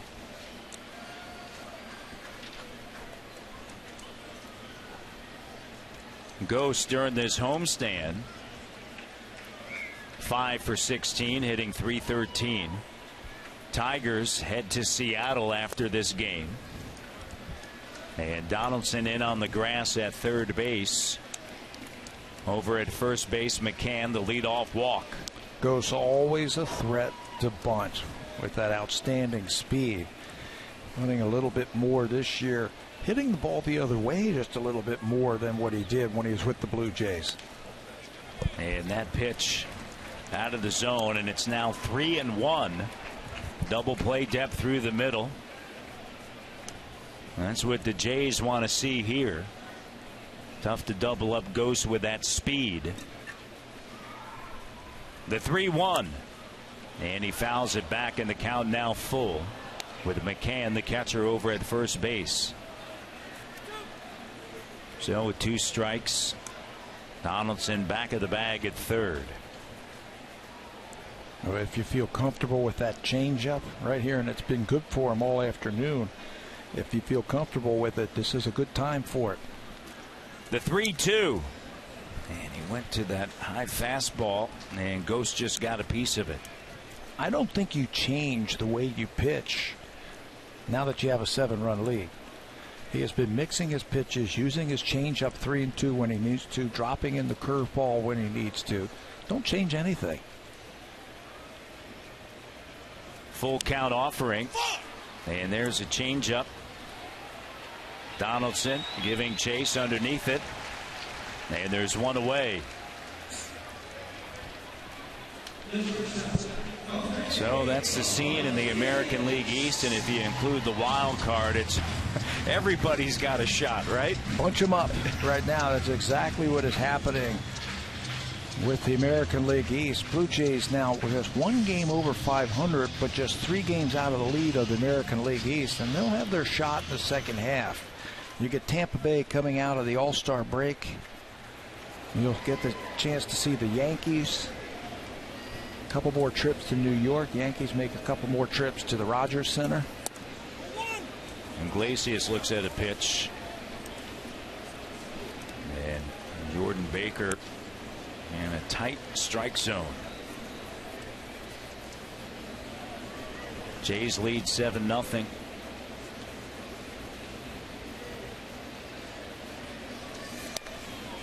Pitch up and in. And Tabby, how do you think that's affecting? You know, there's so much trade talk, not only with the Jays but Tigers. So many teams, you know, thinking about adding pieces with everybody right there with an opportunity. How do you think that's affecting that? It's jamming everything up, if you ask me, because there's just so many teams who feel like they're in it. There's not enough teams, I think, to unload their players who say, okay, I'm out of it. There's no chance to win it this year. Let's start thinking about next year. I'll start unloading some of my players. There's only a few teams. You think of Philadelphia. They're 19 games out of it already, so they have a chance that they might sell some of those guys. Cole Hamels, though, has a no trade clause, and he can veto any type of trade. Milwaukee is 18.5 games out. Are there pitchers there that you would like to trade for? I don't think they're going to trade any of your young guys. So there's just limited resources right now of teams that are willing to trade and then players that are willing to trade. It's going to go down to the last couple of days, I think, before the trade deadline. Would you have any concern at all, based upon the fact that, you know, talking about National League teams from a pitching standpoint, that you would be going after potentially National League pitchers, bringing them over to the thumping American League? Because you've seen over the years, the players that were in the National League come over to the American League. They're not the same guy. Yeah, I would have some concerns on that. Depends on the type of pitcher. I don't think I'd have any concerns if it's Cole Hamels. That guy can win anywhere, I think. But there's other guys, and we're not sure of who's available or who's not available. All I know is there's always one surprise every year of a guy you didn't think would be traded. He gets traded. One of them was right here last year, David Price. Yep. He knew that Tampa Bay was willing to unload him with a couple of years left on his contract. Yeah, there was some thought, at least, that if they were looking to do something, it'd be this year more so than last year. But they maximized their efforts. Wanted to get premium. Iglesias, the batter, with one away here in the bottom of the 5th inning. Kinsler, the leadoff hitter in the order, waiting on deck patiently. You know, just looking at the American League team, there are 10 teams that are 6.5 games out. Through the right side and a base hit. Tigers with runners at first and second base. A hole over there between Smoke and Travis, and Iglesias able to find it. It's hit 320 for a reason.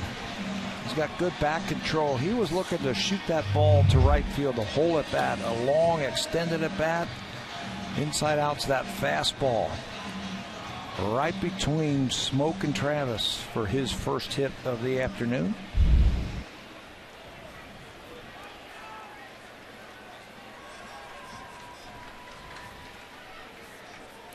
I think David Price is going to need to do a little stitching a little bit later on. Did Roy Hobbs hit that baseball? Yeah. Maybe Bautista. Maybe they got his home run ball back. Exactly. Kinsler is the batter. 0 for 2. Can Estrada get a double play ball here with runners at first and second? Bottom of the 5th. And a swing and a miss. Evens the count at 1-1. Wind picking up. Swirling around here on a 25-degree day. A little hazy. Verlander gave up 2 home runs and 6 runs in the 5th. Jays jumped on him. Estrada deals down low and away. And the count 2-1. What you don't want to be doing now is just trying to nitpick and just trying to pick at the corners. I think you've got some room to work with right now. Blue Jays got you some runs. Be aggressive. See what happens. There you go. Aggressive there. You think maybe trying to be a little bit too fine? Yeah, a little bit too fine. You were at the bottom of the lineup and you gave up 2 base runners out of the 3 batters you faced so far, falling behind and not pitching to your strengths. I think be aggressive and just take the chances. McCann at second, and Iglesias at first. And the 2-2 pitch. And the count now runs full at 3 balls and 2 strikes.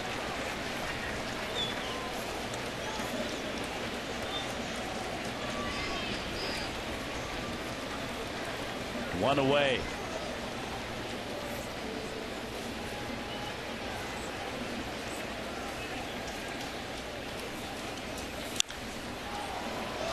Breaking ball, and it's lifted high and foul. So the count remains 3 balls and 2 strikes.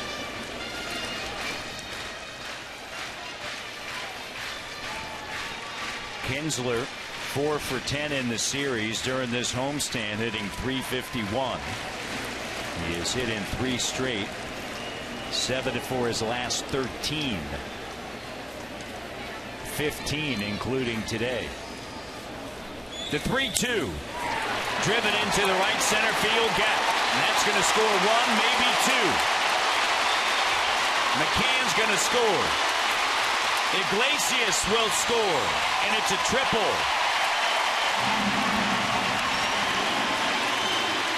And the Tigers, they feel they're never out of it with their offense.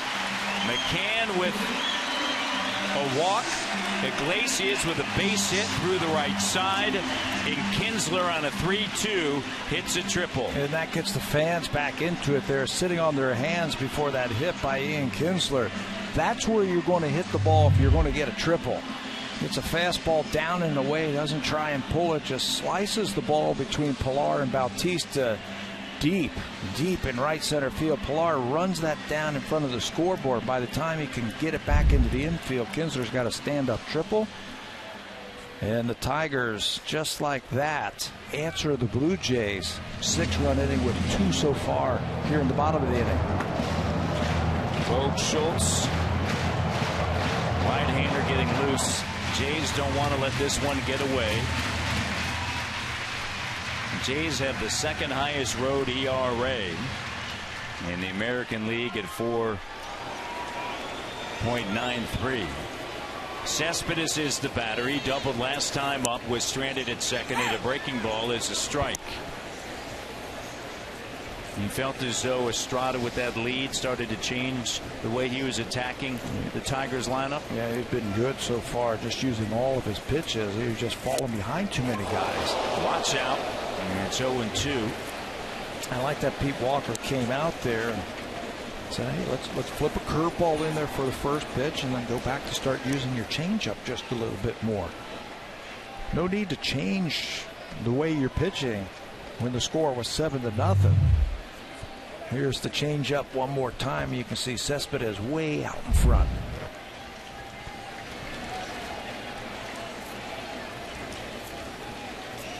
One out and a foul ball, and the count remains 0-2.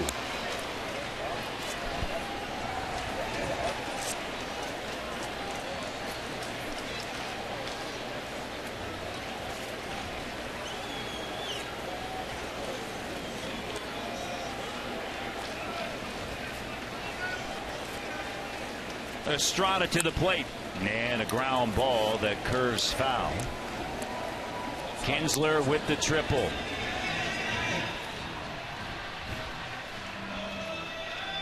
Scoring 2.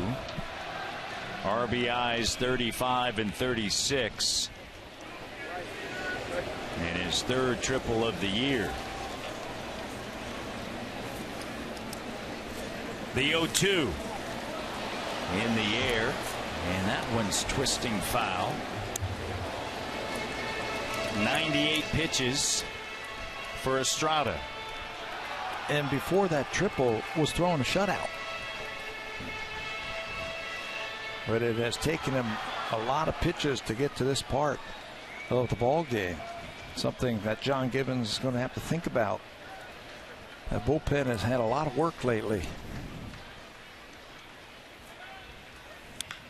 Ground ball. Donaldson picks it with a backhand, fires to first base, and there are 2 down.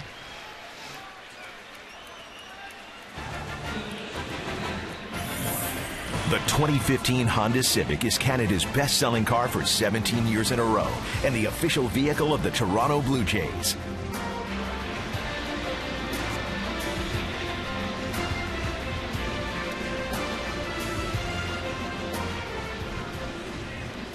Up until today, the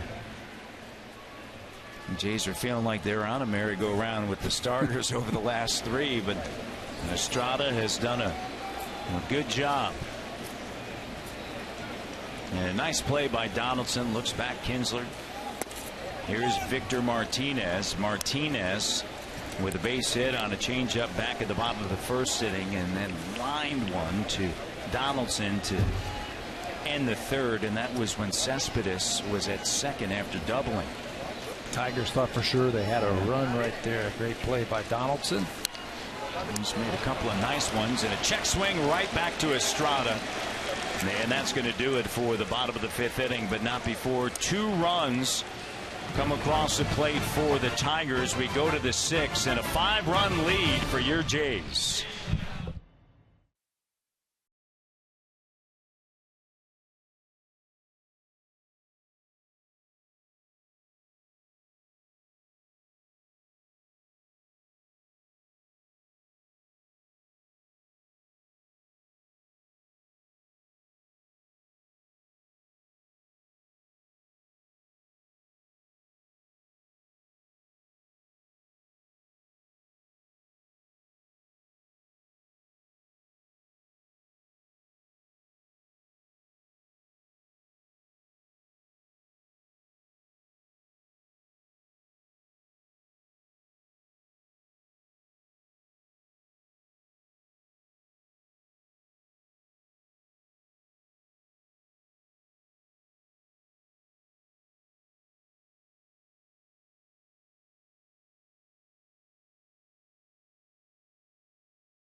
Baseball Canada and Little League Canada. 2015 stops this year include Abbotsford, BC, Okotoks, Alberta, Halifax, Nova Scotia, Victoria, BC, and Toronto, Ontario. Go to bluejays.com/baseball academy for more. The Toronto Blue Jays are proud supporters of amateur baseball across Canada. Matt, have you ever been to Okotoks, Alberta? I have not, but I wouldn't mind going.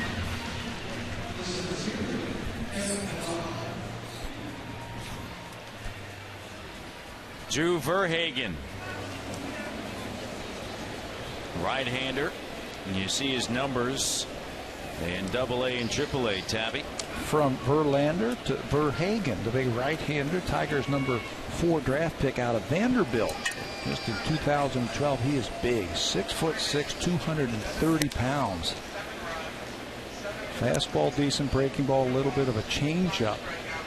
He made his big league debut last year with this team when he came up and made a spot start versus Cleveland. Well, now he gets Kevin Pillar, this first batter here in the 6th inning.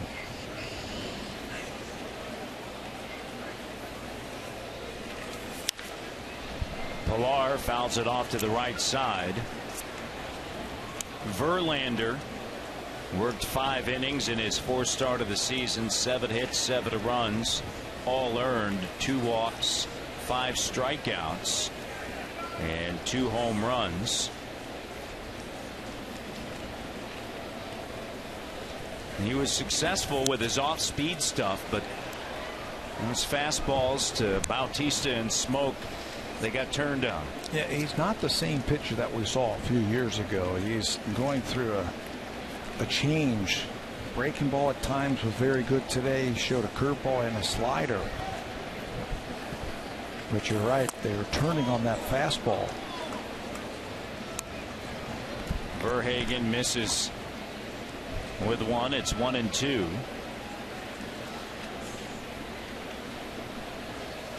Big right-hander to the plate and a chopper to Iglesias, and quickly over to first base. And there's one down, and Travis will be the hitter. Here is Justin Verlander, big powerful right-hander, and the numbers. Second time this year that he is only able to go 5 innings. Blue Jays touching up with 7 hits, 7 earned runs, a couple of home runs by the Jays, the big blow. He had a couple of walks. He had the leadoff walk that did not come around to score in the 4th, but I think that was the beginning of the end for him when he walked Valencia to lead off that 5th inning. Verlander no-hit the Blue Jays a few years ago.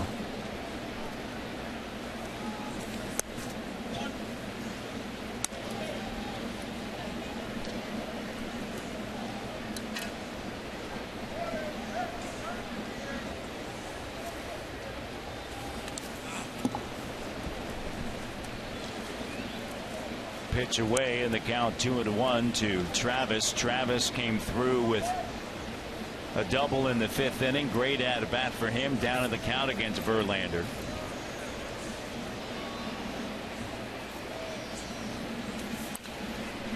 And foul back this way. What a program they have in Nashville, Tennessee at Vanderbilt. They lost the College World Series in Omaha, Nebraska this year to UVA, the Virginia Cavaliers, but they have built something special, and they have produced some great big leaguers. Yeah, and they've built it on the strength of pitching staffs. Sonny Gray and David Price come to mind very quickly. And interestingly enough, it's a pitching staff. They don't rely on a lot of pitchers from the Southeast, and in fact they go to the Midwest and the Northeast, and the theory behind that is that, you know, they're not using their arms all that much, not compared to somebody in a warmer climate. Virgin arms that aren't, you know, worn down from a lot of pitching in high school. Tyler Beatty, he was a Blue Jays #1 draft pick a few years ago, decided not to sign with the Blue Jays and ended up going down to Vanderbilt, ended up being another #1 pick by the San Francisco Giants as another one just recently.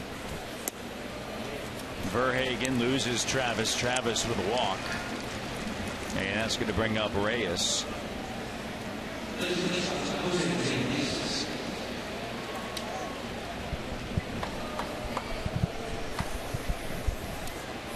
One away here in the top of the 6th inning, 7-2. Bats came alive for the Jays in the 5th, and Verlander, his afternoon is done. Reyes is the batter. Castellanos comes in on the grass, and a ground ball through the right side, and runners at first and second to base. You think about Jose Reyes here on this Sunday, Tabby. You go back to the top of the 1st inning, heads up base running, a single, he turns it into a double, and then in the 5th it's the little things, right? Ground ball, it's an out for 3, but the runner scores from 3rd, and this time right through the right side. Yeah, you got that first baseman holding that runner on. You could see he was trying to pull that ball through the right side. He now has a multi-hit game. His 4th at bat already. It's in just the 6th inning. Batted around in the 5th. Donaldson has a 2-hit, 2 RBI day. Creeping back up to familiar territory in 300.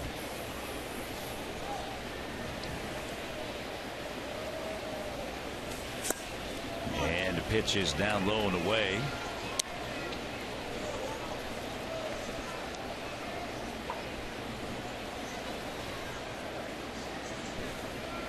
Travis at second takes a lead. Reyes over at first base. Donaldson, and there's a breaking ball strike.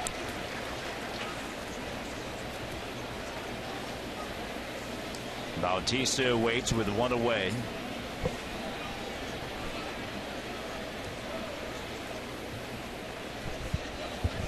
Donaldson awaits the Verhagen 1-1. Ground ball hit sharply to Kinsler. Over to second, out on to first in a 4-6-3. Double play is going to end the top of the 6th inning. So we go to the bottom of the 6th. 7-2 Jays.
Facebook and Instagram using the hashtag Blue Jays, and among those on social media for the Sportsnet crew is that man right there, Ben Nicholson Smith. Always does a fantastic job and having a nice mid-game snack, as you can see.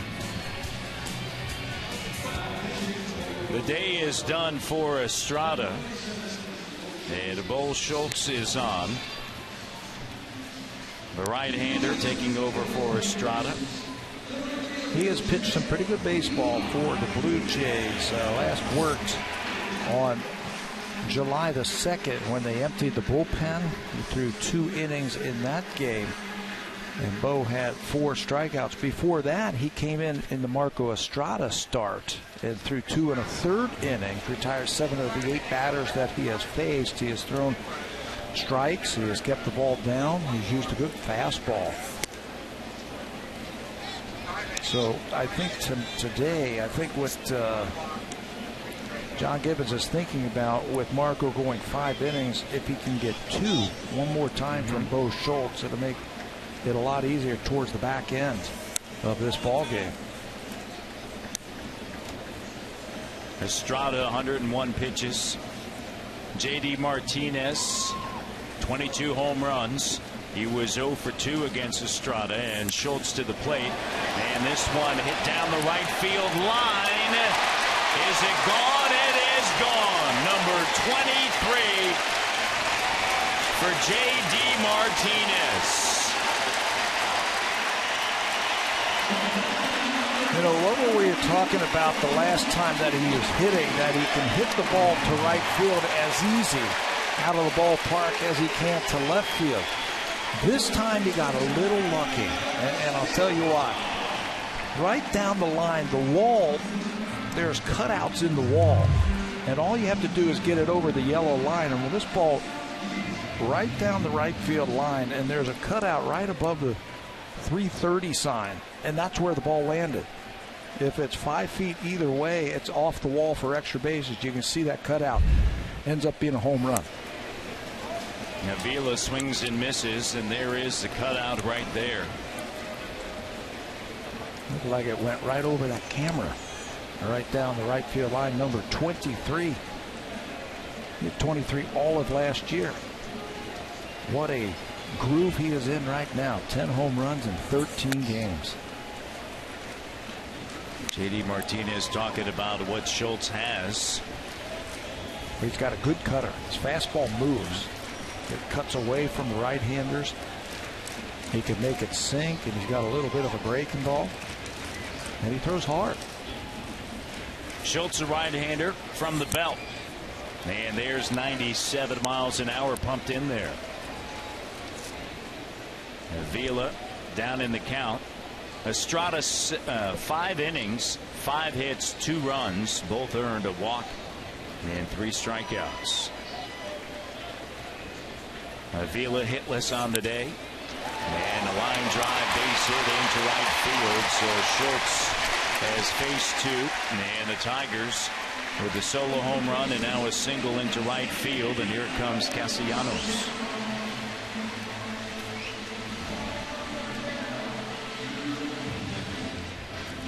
Estrada, 5 innings. You turn it over to the bullpen. And as you mentioned, you're hoping to get a couple out of Schultz before you have to go back out there again. Yeah, as it is right now, if it's a 9-inning game, they got to get 4 innings again from the bullpen. It'd be nice if Bo can get 2 of those innings. Looking for a double play ball. Smoke quickly over to Reyes, back over to Smoke. And that's exactly what you needed, a 3-6-3 double play. 2 outs on 1 pitch. Justin Smoke, I'm telling you, we highlighted him at the beginning of the game about his defense. He hasn't made an error in 577 total chances. Watch him pick this ball and then unloads quickly. You get rid of that ball quickly, you hit Reyes on the run, and that gives you time to get back to the bag, find the bag, and finish off that double play in plenty of time. And a great throw to Reyes. He's got one of the best arms that I have seen for a first baseman. Reminds me a lot of Lyle Overbay. Lyle Overbay had a great arm for a first baseman. Fastball ripped foul by McCann, 98 miles an hour.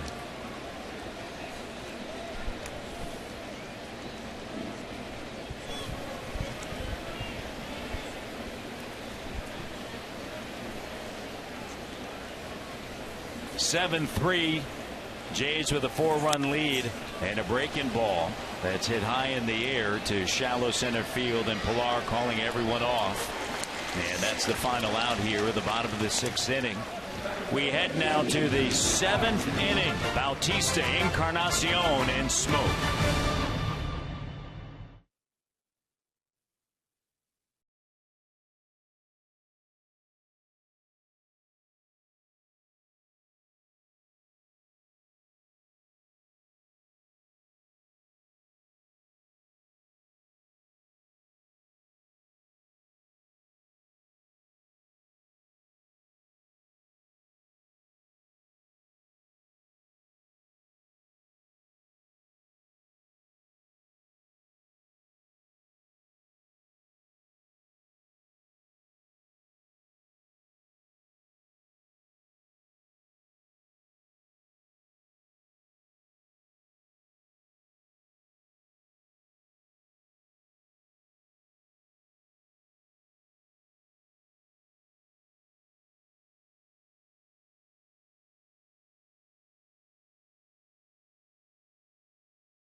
Honda Civic, Canada's best-selling car, 17 years in a row, in the official vehicle of the Toronto Blue Jays. This afternoon, it's got to be Jose Bautista one more time as he turns on this pitch from Justin Verlander and hits a laser line drive into the stands in left field. Look at that. Home run number 17 on the season for Bautista. This afternoon's drive of the game for the Blue Jays. Bautista, the batter, he walked back in the 4th inning. His 64th walk of the season, second in the majors. The Paul Goldschmidt, who has 65. Verhagen with the ball.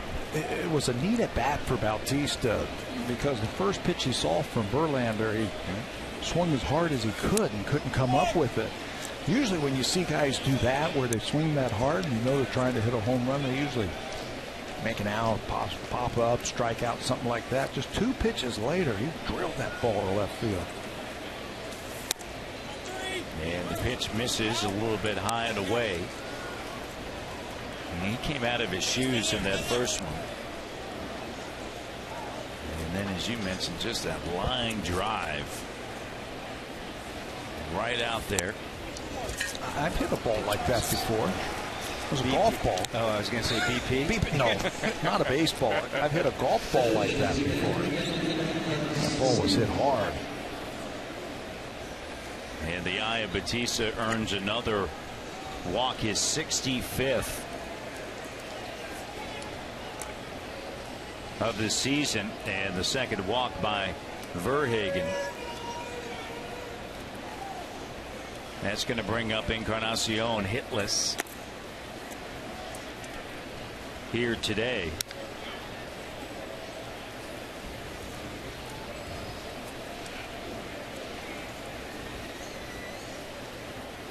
Encarnacion awaits.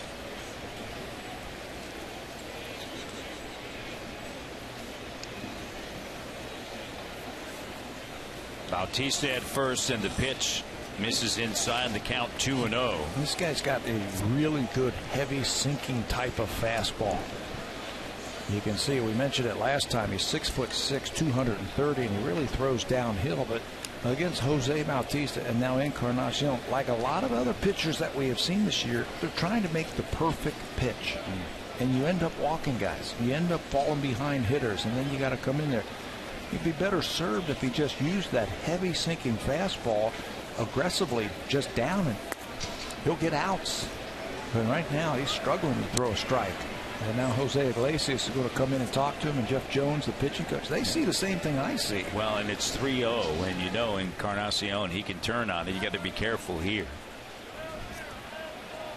And Verhagen right there on the mound. Look out to the bullpen. And no one is working right now for the Tigers. The last home run for Encarnacion came on Canada Day, his 17th homer. He is just 4 home runs short of tying Jesse Barfield for 6 on the Jays' all-time home run list.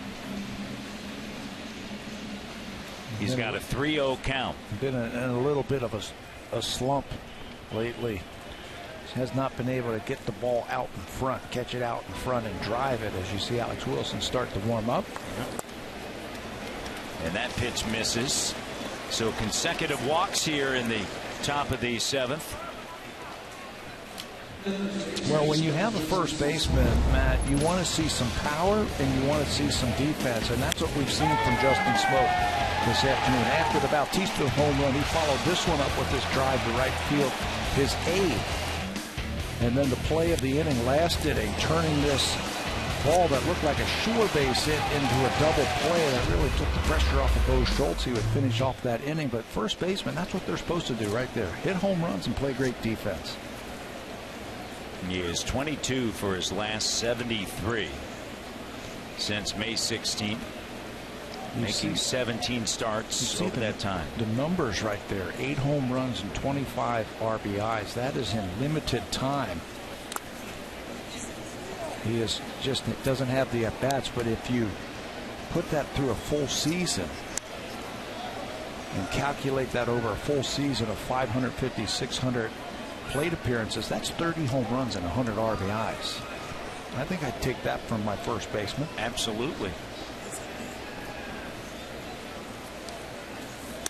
Had that great game on Canada Day, and a pitch high, and Smoak, who back in the 4th inning questioned a couple of the calls of the home plate umpire Jordan Baker when he was called out on a Strike. Has a 1-1 count. And a check swing. It's now 1-2.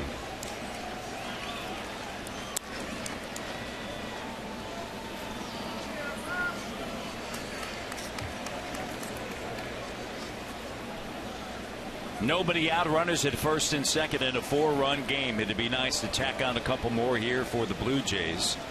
Verhagen comes set and deals down and in, and the count now 2-2, and Verhagen really struggling right now to find the plate. Last foul ball.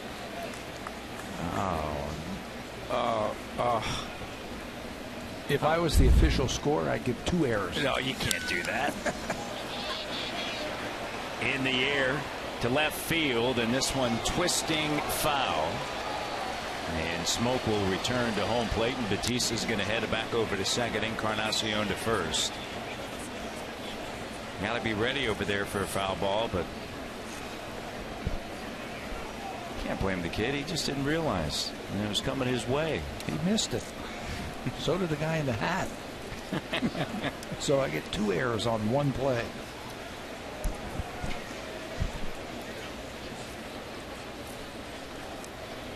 Verhagen working into his second inning since taking over for Verlander, who worked 5. He has struggled 3 walks. He has faced his 7th batter. And the count now full of 3-2. Got to be sitting on a fastball here. He hasn't been able to get his other pitches over for strikes. We'll see if Smoke can tee one up right here. Down and in. 3 consecutive walks here in the 7th, and that's going to do it. We're going to see Wilson as Brad Ausmus comes to the mound, and Verhagen, the former Vanderbilt Commodore, really struggling here in this outing. Verhagen done, Wilson on, bases loaded, nobody out.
Wilson comes in for the Tigers, replacing Verhagen. Verhagen recalled from Double-A Erie prior to Friday's game against the Blue Jays. Has walked the bases loaded here in the 7th, Tabby. And pitched against the Blue Jays on the first day here. Just 1/3 of an inning, couple of hits, couple of earned runs. He was roughed up. He was one of the players that came over from Boston. He, along with Yoenis Cespedes in the Rick Porcello trade. Good arm. Good fastball with some movement, and now with the bases loaded, nobody out, infield in. And Martin shoots it through the right side. And Bautista scores. Martin with a base hit and an RBI. And tack on one more for the Blue Jays here in the 7th inning. And this has the makings of a big, big inning. You start walking guys to lead off the inning. And now the hitters, they're just chomping at the bit to get up there and try and drive in runs. That's exactly what Russell does, shooting that ball the other way with the infield in. Valencia is the batter. Wilson last time out was against the Pirates, worked to third. 2 hits, 2 runs. Last 5 outings, he's 0-1 with a 4.05 ERA. With 10 hits, 4 strikeouts and a walk.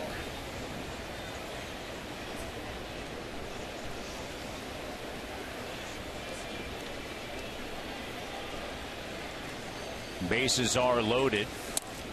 And the pitch down and in, and that was, of course, before his appearance against the Blue Jays the other night, Tabby. He came in after a couple of hits in the 8th inning. He faced Donaldson, gave up a hit, a walk to Bautista, a fly out, and then a double by Navarro. Remember that big hit by Navarro? That was against Wilson, and now he is in some kind of jam. And that bases clearing double off the bat of Navarro.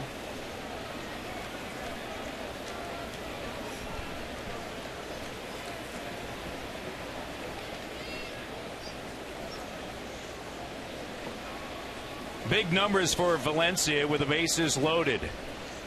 Can he continue that here with the bases full of Jays? 8-3. Here's Wilson to the plate, and a swing and a miss. 1 out. Pilar's going to be the batter. And now the infield can move back in double play depth with that strikeout. Kevin Pilar's had a nice afternoon.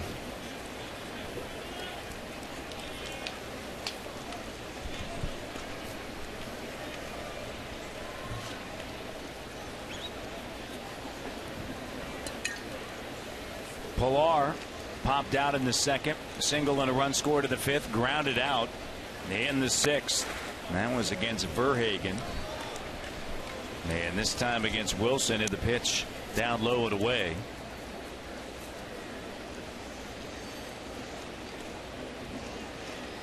Encarnacion at 3rd, Smoke at 2nd, Martin at first base.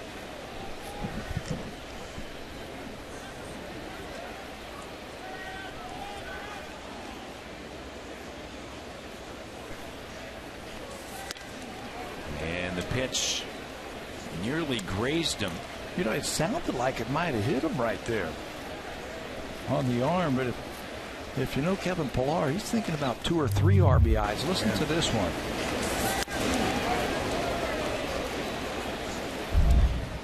Leads the American League since May 27th, batting .373. Can he come through here?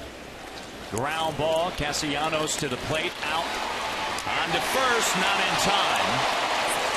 To a fielder's choice. And Encarnacion out at the plate.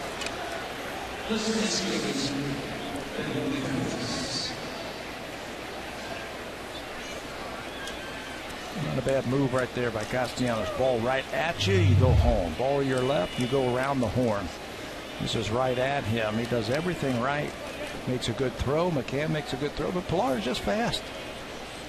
Beats that ball down to first base, keep the inning alive. Just ahead of the throw. 7-game hit streak for Travis. He's the batter. 11 for 24 during that stretch.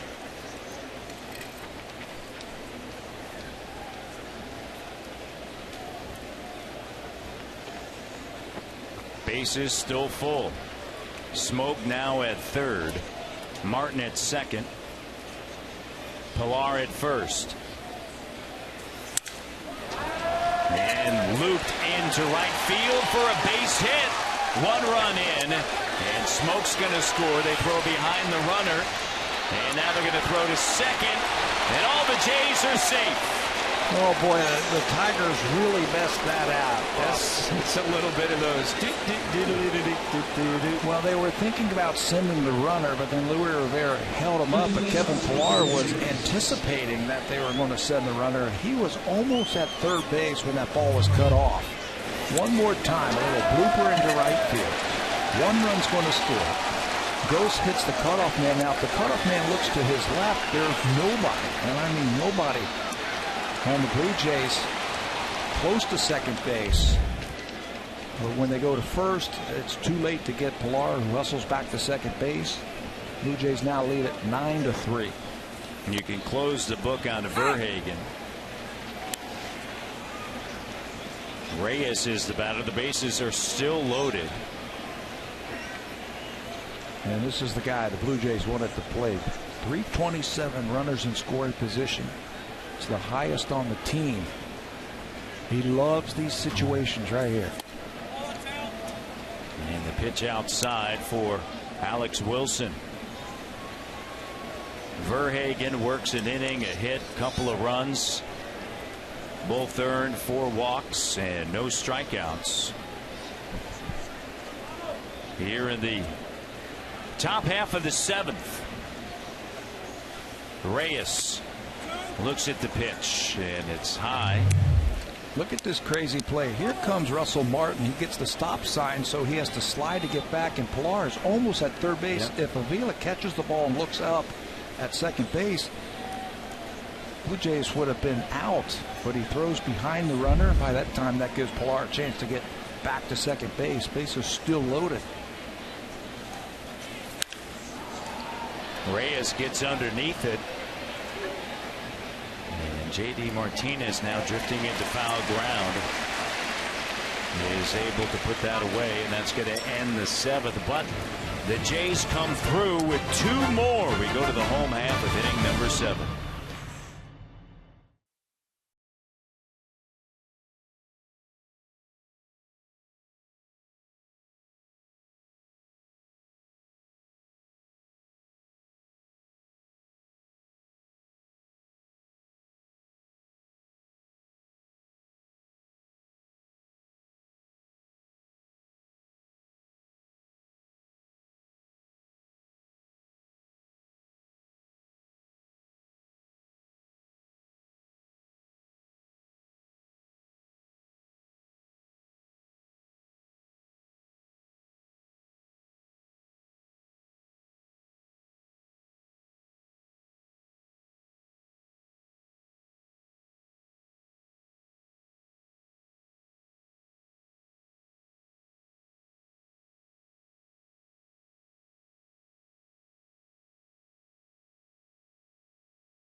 Game changer. Get closer to the action with breaking news, scores, stats, and video highlights. Download it for free today. Matt? So many great Jay fans here enjoying this one on a Sunday. Yeah, DeMarco Estrada started this game, worked 5 innings. Didn't get into a jam until the 5th, Tabby. Threw 101 pitches, just 1 walk, 3 strikeouts, and he is in line. Blue Jays can hold on to this one for his 6th win of the season. And another win by the starter for the Blue Jays. Marco has been a nice little surprise for him, and that would be a win on his birthday. Turned 32. Yeah, Blue Jays need to get the Tigers out 3 more times for Marco to celebrate that. Who do you think to you has been the biggest surprise, Estrada or Devin Travis? Well, I guess surprised because Marco's a veteran. He's done it. He's played in the major leagues for a few years, and he had done it for Milwaukee. Devin's a rookie. Devin played in Double-A last year, so I guess that's the biggest surprise. And what an afternoon Travis is having against his former team once again. 2 for 3 with an RBI, couple of them in fact. RBI in the 5th and then an RBI in the 7th. Had a run scored for Devin Travis. Anthony Gose, a former Blue Jay, and he drills this one to right field, and it's gone.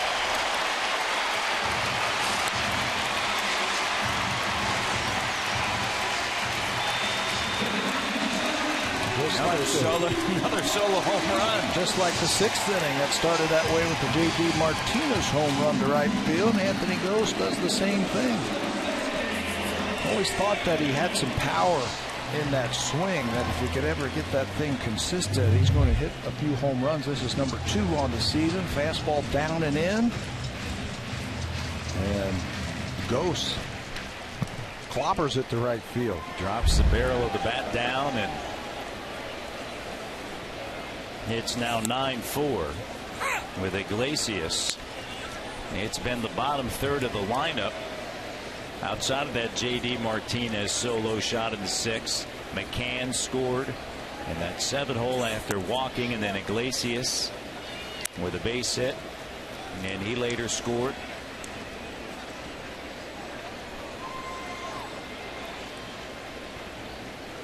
That was from the Kinsler, who was on deck, triple.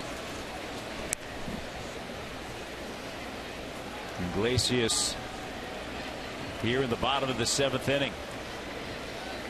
Schultz, a right-hander. And that one laced right back above the dugout of the Jays. But he's all right. It appears as though that's the case.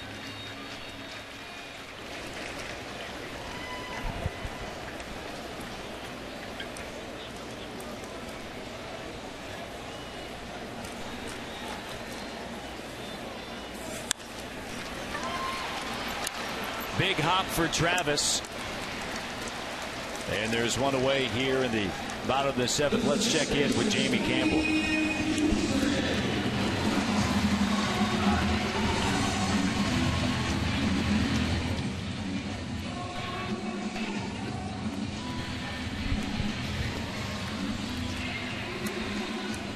All right, thank you. And here it's 9-4 Blue Jays. They had a breakout 5th inning, but Jose Reyes scoring back at the top of the 1st inning kind of set the tone, and then Estrada did an excellent job until really had that 7-0 lead. And maybe tried to be a little bit too fine there, but was able to get through 5, and it's turned over to Schultz, and there's a strike.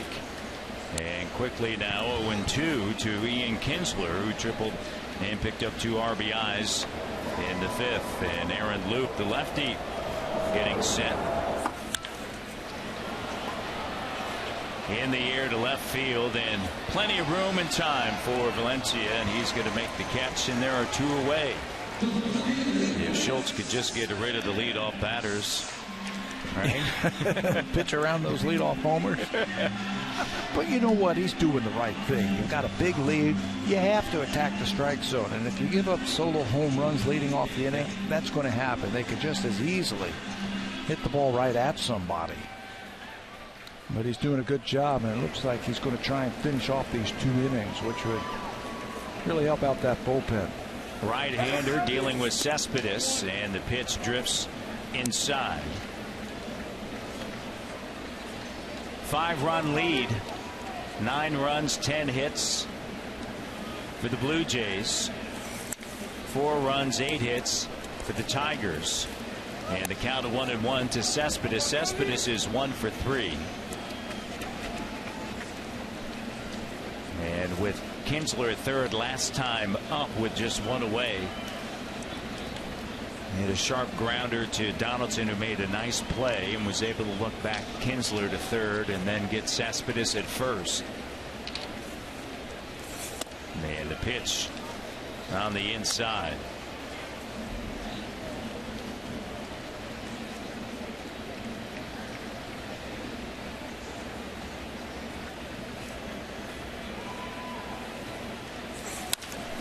On the ground, right to where Devin Travis was positioned, and he was able to gobble it up, toss it over to first base, and so another run on a solo home run. But then 1, 2, 3, we go to the 8th.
Presented by Bacardi. The first one goes Friday, July 17th, when the Blue Jays host the Rays at 7:07.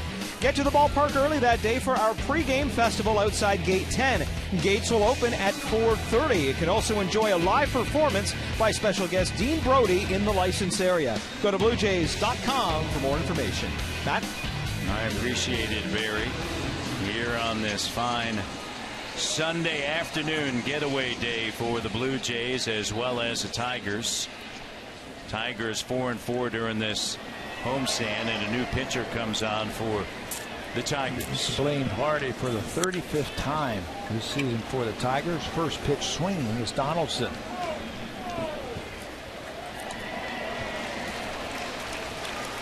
And 1 away.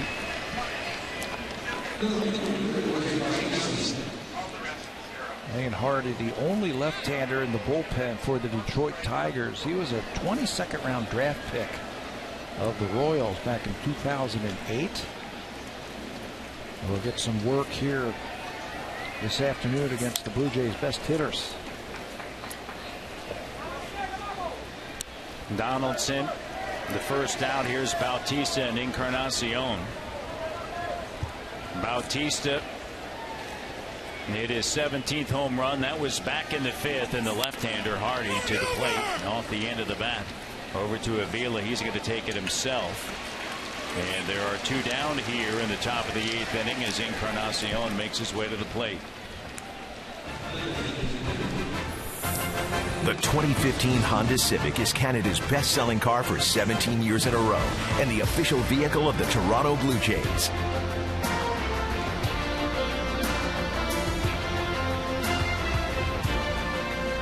Ambassador Bridge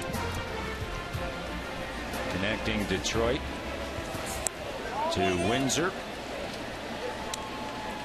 Made that trip over that bridge plenty of times through the years. Encarnacion with 17 homers. And the pitch outside by Hardy. I mentioned this earlier last time that the Jays lost 3 in a row. It was Estrada that got him going on the mound against the Nats, and they ended up putting together 11 straight. And I know Jays fans are hoping this is a sign of maybe things to come after 3 really tough games with starters. Come at a perfect time. Blue Jays are in tough here up until the All-Star break here on the road. And tomorrow it doesn't get any easier. White Sox playing better baseball, and then you're going to see Sale on the hill. And there's a strike. 3-2 the count. They'll get some lefties the next couple of days. Quintana's going to pitch in that series. Sale's a left-hander. John Danks. As Hardy walks about Encarnacion one more time.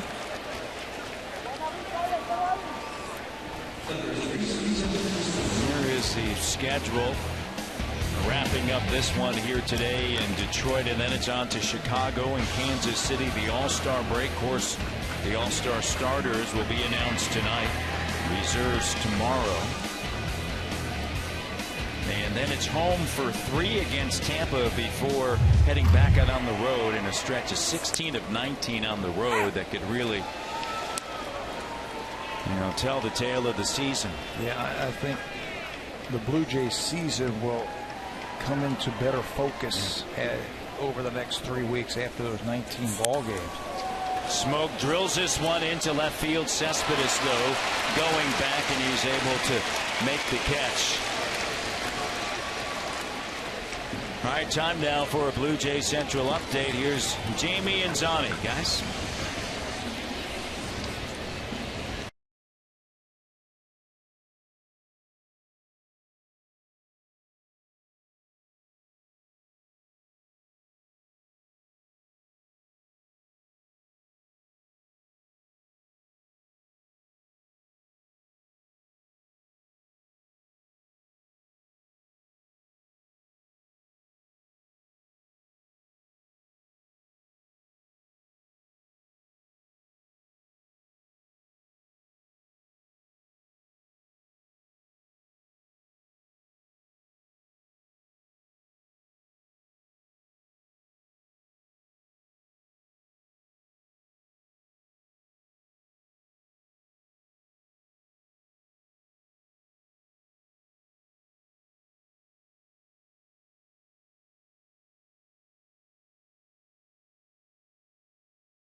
Pizza continue post All-Star break. Join us as the Blue Jays host the Rays July 18th at 1:07 p.m. Pre-game outside Gate 10, you'll see inflatables, activities, and lots of fun for the kids. And after the game, if you're 14 and under, you can run the bases just like the pros. Go to BlueJays.com for more details. Matt? Always fun, the Junior Jays Saturdays. Next time the Blue Jays will be home. That's that series against Tampa. July 18th, Junior Jays Saturday. Aaron Loup comes in to work the 8th inning. For the first time this series, the Tigers get a look at the left-hander Aaron Loup, 2-4 with a .494 earned run average. She is averaging strikeout an inning. Look at the walks. He's only had 4 walks all season long. He's been able to pound that strike zone with that fastball, slider, changeup. And Loup will get probably the best hitter that the Tigers have to offer. And Victor Martinez, they're going to turn him around and bat him right-handed. Schultz worked 2 innings, 3 hits, and allowed 2 solo home runs. And first pitch swinging is Martinez, and Martinez is out. He made it easy on him. Didn't take him deep into the count. Like we've been seeing all during this series. And Martinez, 32 home runs last season, 2 thus far this season, but a lot of that due to the leg injuries. As J.D. Martinez, with 23 home runs, stands up at the plate, and the pitch is down. He's hit 3 home runs already this month. Yeah. In July. Already. He has now had 8 hits in the month of July. The 1-0, a big swing for J.D., who is 1 for 3. Martinez, originally selected in the 20th round by the Houston Astros. And a swing and a miss there.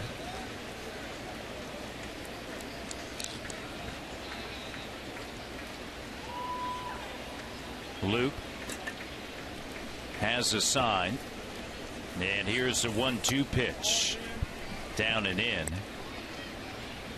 He has already matched his season total from last year, a career high tying 23 home runs, and he still has the second half of the season to work with.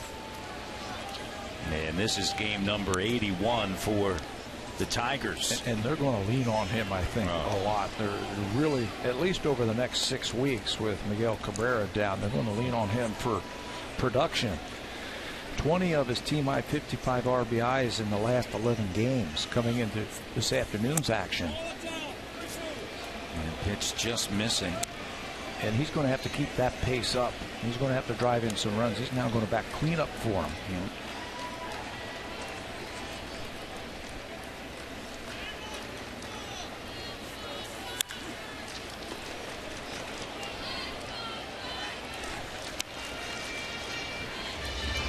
This is going back to Friday in the 4th inning. Grade 3 left calf strain. First time on the DL. Just start the runner with Victor Martinez at the plate to stay out of the double play, and it costs him a strain, and he's going to be on the disabled list. So a walk here to J.D. Martinez, and Jeffrey Marte is going to pinch hit for Alex Avila here in the 8th. And you see the numbers with Toledo. Just brought up before this series started against the Blue Jays. This is his big league debut. He's got some power. He's pinch hitting for Alex Avila, and will finish off at first base. Facing Aaron Loup.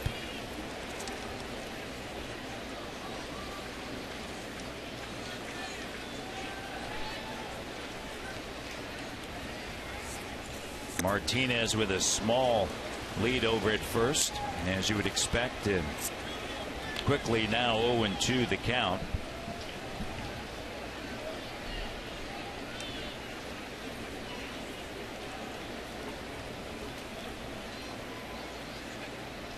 Marte down in the count, and a swing and a miss. He strikes out in pinch hit duty. His first at bat in the bigs. Aaron Loup's had a lot of success against the Tiger in his career. Coming into this game, 11 games, 11 innings, 9 strikeouts, and a 171 batting average against the Tigers. He picks up his 10th strikeout now against the Tigers. hit in the air softly to right field, and it's going to fall in there, and runners are going to be placed at the corners as Nick Castellanos comes up with a base hit. And now runners at first and third, and 2 away. And James McCann's going to be the batter here in the 8th inning. You know, Tigers team that is very much like the Jays in that they have so much confidence in their offense that they feel as though they can get it done at any time. It's been almost a very similar script to that of the Jays, where it's been starting pitching in the bullpen. And a lot of high-scoring ball games for the Tigers. Pitch is in there for a strike.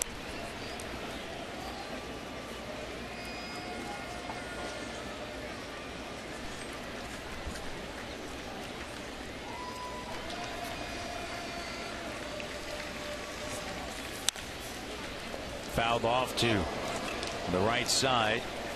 And as you would expect when you get good starting pitching, guess what? Good things happen. It's the way it is. It's been going on for 100 years. Long time.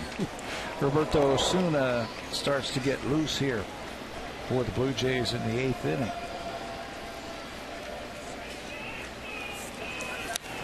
Yeah, you score runs, especially if you can score runs early. And the Blue Jays did that today by scoring a run in the 1st inning. And then 6 more in the 5th. A little bit of breathing room. That can only help your starter. For sure. Greg Zahn talked about it. And they were able to do it in the 1st. And then Devin Travis came through with a big 0-2 pitch down in the count. Drove it into right field. And a breaking ball down and in. It's a 5-run lead here in the home half of the 8th inning. Runners at the corners. There are 2 down. Aaron Loup, the 3rd pitcher used by John Gibbons here today. Left-hander comes set. And the pitch swung on through the right side.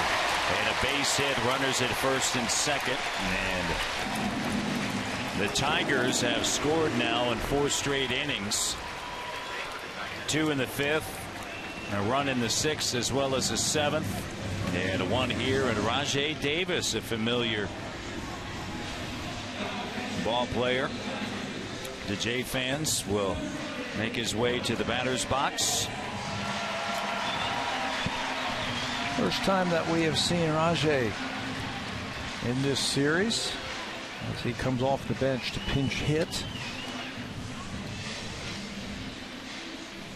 Davis hitting for Ghost, who hit a home run his last time up. It's now 9-5, and John Gibbons is going to come out to the mound. Waited long enough to get Rajay into this game and make sure that Osuna is nice and loose. With a 4-run lead, this is now a safe situation for Osuna with the tying run on deck, so the right-hander will enter the ball game.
Detroit, Comerica Park. And Osuna comes on here in the 8th with 2 outs. Well, they got to use him right here. He's been the closer for him. He's been their best reliever at 221 earned run average. He's had a couple of saves this year, 2 in 3 opportunities. They got him up for this situation right here as soon as the right-hander came into the ball game. They're going to bring Osuna in and try and get a 4-out save. Davis fouls it right back. Iglesias is on deck. Depending upon what Davis does, runners at first and second inherited by Osuna. McCann with a base hit into right field at first, and Castellanos at second. Right off of the mask of Martin. Osuna looks in, has a sign. And the 0-1 fastball rides up and in at 96. Fourth pitcher used by John Gibbons after Estrada worked 5 and Schultz 2. Loop. And now Osuna. 4-run lead for the Jays. And it's down low and away.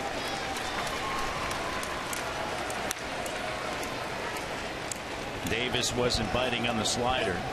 Has a 10-game hit streak. Trying to keep that one alive. Andre likes that fastball. That's why they went to that slider right there to make the count 2-1. Outfield straight away. And the pitch misses again, and now all of a sudden a hitter's count for the pinch hitter, Davis. He has been their best pinch hitter this year in terms of hits. He's 3 for 10 as a pinch hitter. And he's going to look for one pitch in one spot right here. Osuna to the plate. And unable to dial it up. Davis fouls it back.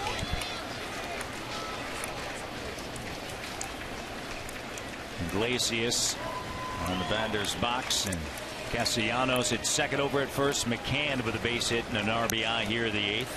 And Rajay Davis, he's the pinch hitter for Anthony Gose, former Blue Jay. Home run in the 7th, and another one here with Rajay Davis. Osuna coming in for the save. And we'll need to get an out here in 3 in the 9th. The 3-2. Got him swinging.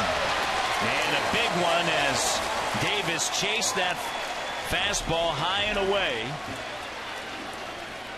And through 8, the Jays lead 9-5. That fastball, the high heat.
pandemic, and no one is coming to the rescue. Its citizens must fight or die. Season 2 of The Strain begins July 12th at 10, only on FX. To the ninth inning we go, and Jeff Farrell, the right-hander, in for Brad Ausmus. Fifth pitcher used by the Tigers here today, Tabby. Farrell made his big league debut in yesterday's ball game versus the Blue Jays. Blue Jays touched him up for a couple of hits and a couple of runs. Other defensive moves by the Tigers. Marte stays into the game and takes over at first base. And Rajai Davis, who pinch hit for Anthony Ghost, mans center field for the ninth inning.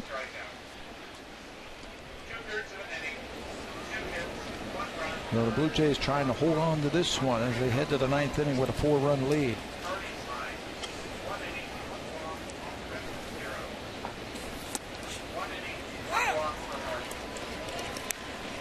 Russell Martin, the batter, as Jeff Farrell from Wilmington, North Carolina, went to Laney High School, the same high school that produced one Michael Jordan before he went on to star North Carolina and of course the Chicago Bulls. And the folks in Detroit, they don't like thinking about MJ with all the battles between the bad boys and the Bulls back in the day, but now they got one on their team. So now they're going to be pulling for it. Big hit, excuse me, Matty, the big hit in yesterday's game against Farrell was the Chris Colabello 2-run home run. That was the one that touched him up.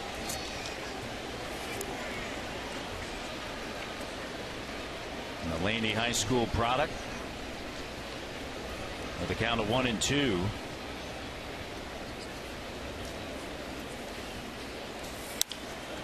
Fouled off to the right side. Colabello, his 7th home run. He came in the ninth inning. 2-run home run. 4-run lead here. It's going to be Martin, Valencia, and then Pilar. And a swing and a miss by Martin. Martin, last time up in the 7th, had a base hit through the right side and an RBI scoring Bautista. You got to throw that ball around and then throw it out of the game right there, because that was his first major league strikeout. Right there, came against a pretty good hitter in Russell Martin.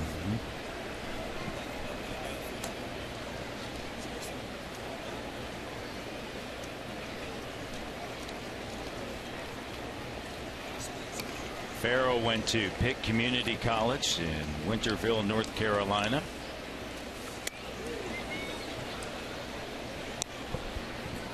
And then began his pro career.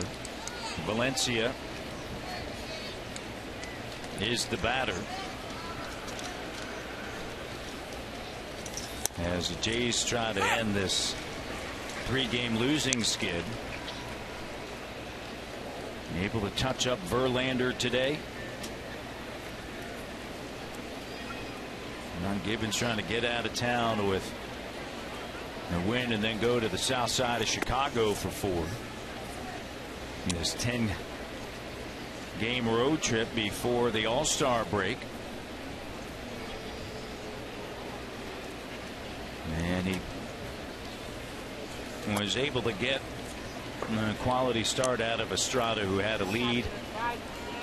Got 5 innings of work, and then it makes things a little bit more comfortable over there in the dugout.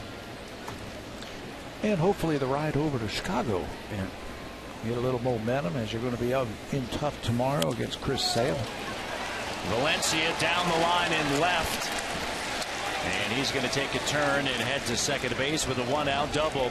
And let's check in right now with Jamie Campbell for an update. Jamie, what do you have for us?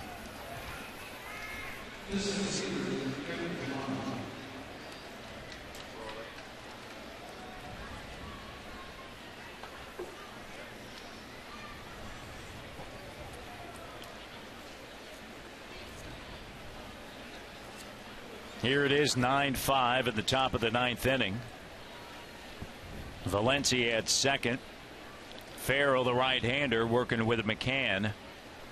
And Kevin Pillar is the batter. Pillar a single. Back in that 5th inning when the Blue Jays came away with 6 runs, 5 hits. And he scored one of those 6 runs. He's 1 for 4. And he gets underneath this one, and it's going to be back at the dugout and out of play. And a fan trying to make a grab, and I think he ended up getting it off of the bounce. So many Blue Jays jersey as you look around this ballpark. They're not leaving. No, and I've talked to a few that are actually heading on to Chicago as well. Really? Coming down to watch the Jays in Chicago? Just another 4 hours away. Chopper, this one's going to be tough, and Pillar's going to leg it out for a base hit. Infield hit, and runners at the corners, and here comes Devin Travis. What a series Devin has had against his former team. He's been on base 3 more times this afternoon. Got some chance to do some damage. First, the Pillar hit right out in no man's land. And he will be credited with an infield hit and have another multi-hit game. Pillar, he's smelling base hit. Look at him. Right down the line, thinking base hit all the way. 12 for his last 25 is Devin Travis.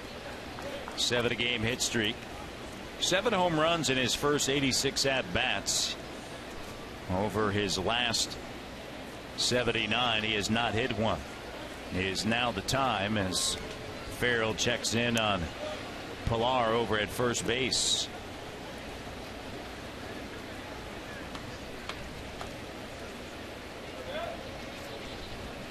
Just shy of that 300 mark is Travis. Valencia at third, Pillar at first, and Farrell checking in once again.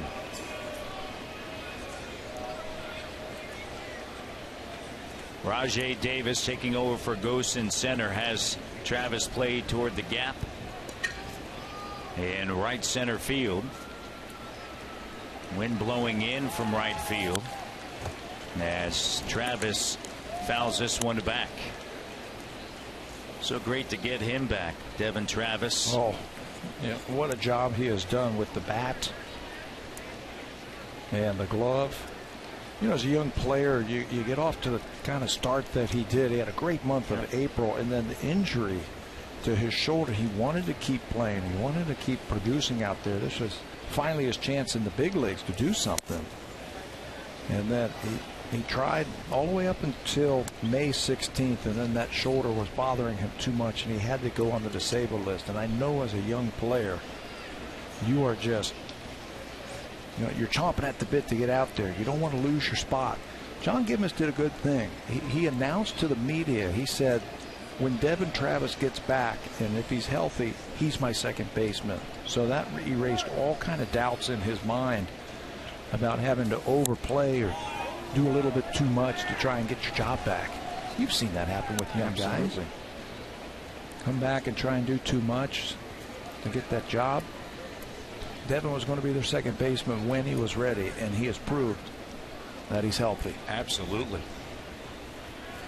And a great approach. Runners at the corners, and the pitch hit in the air to center field. Underneath it, Davis, and Valencia is going to tag up, and it's a sac fly and an RBI for Travis.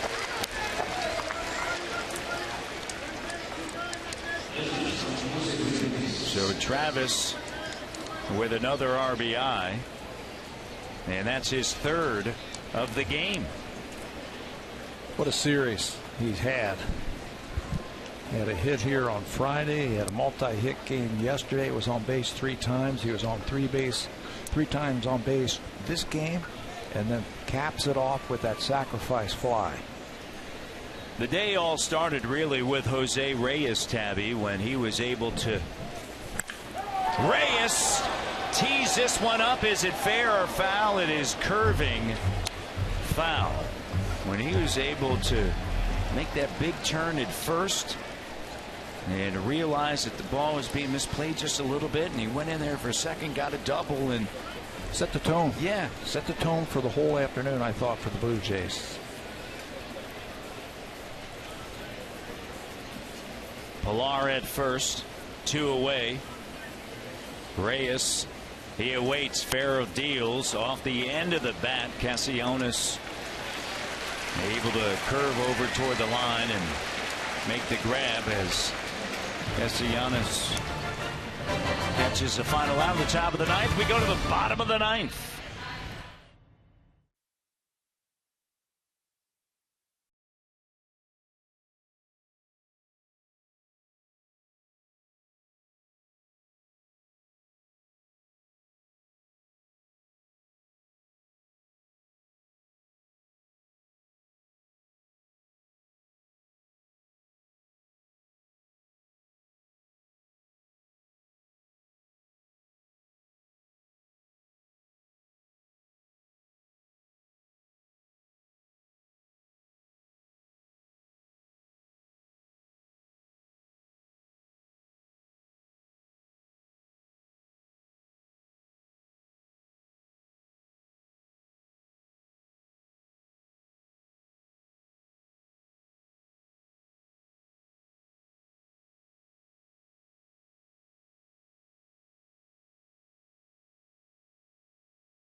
Chicago White Sox. Don't forget to join us 7:30 Blue Jays Central, first pitch just after 8 o'clock right here on Sportsnet.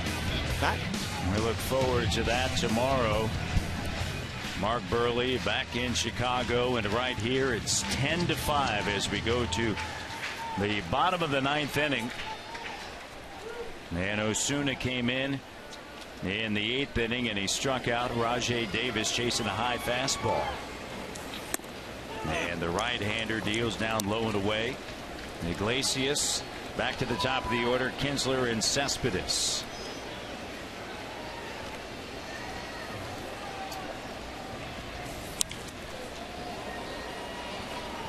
Curving foul and out of play.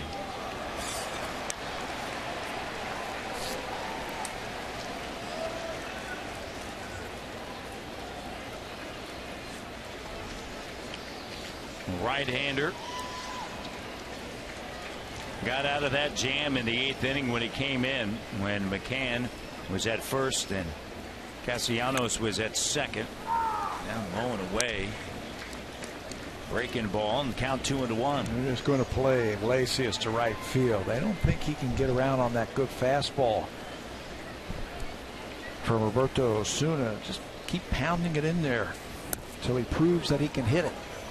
And now down in the count. 3-1 to the number 9 hitter.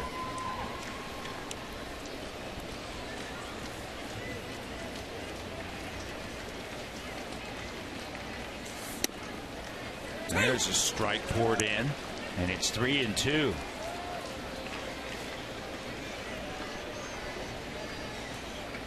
And you see a lot of Blue Jays jerseys in the seats right now because a lot of the Tiger faithful, they've decided to beat the traffic here on this Sunday.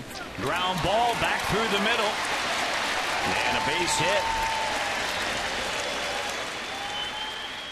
Just what the Tigers wanted, a 6-pitch at bat with the number 9 hitter and a leadoff single. Trying for a huge rally here. You got to throw a fastball. And he does, and Iglesias finds a hole right back through the middle.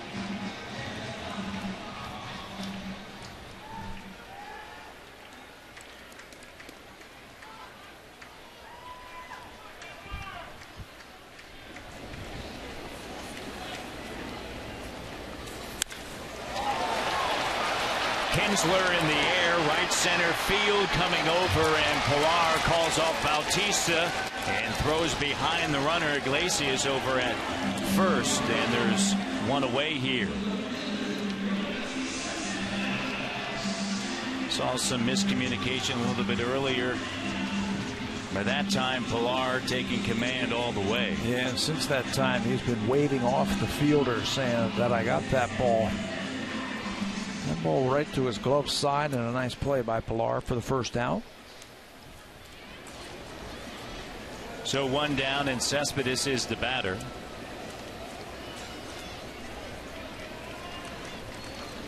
Osuna checks in over at first, double play depth through the middle, and a swing and a miss. 1 for 4, a double back in the third for Cespedes.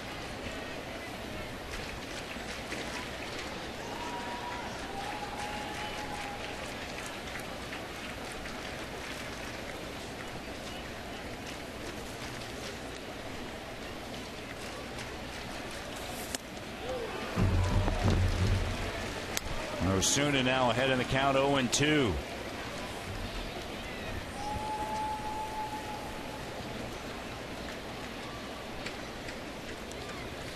Estrada here on his birthday, a couple outs away from getting his 6th win of the season.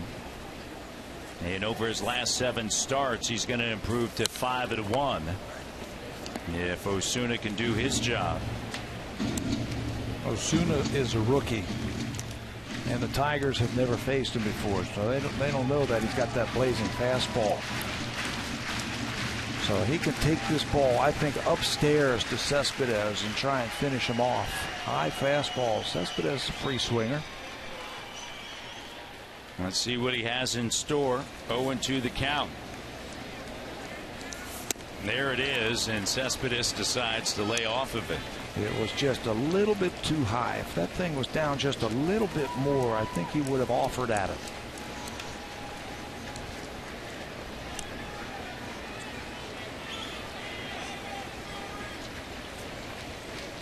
Jays touched up Verlander for 7 runs in his 4th start.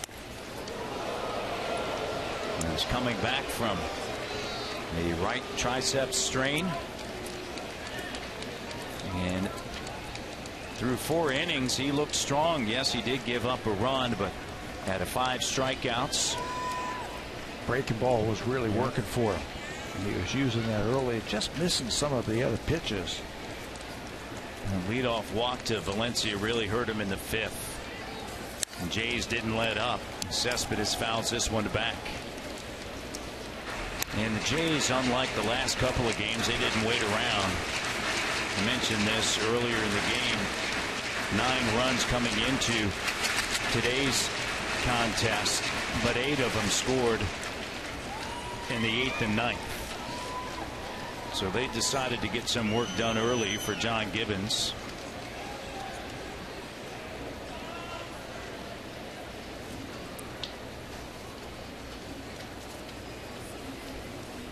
Osuna with the 2-2 off the end of the bat. Chopper back at second base, and a fine play by Devin Travis. Moving to his right and able to throw a dart right to Reyes covering the bag. Very nice play by Devin Travis. Yeah, and I don't know if someone is hurt here, but John Gibbons and George Poulos have come out right away. And it looks like they're going to talk to Osuna. He was pushing on his side or his back in this inning.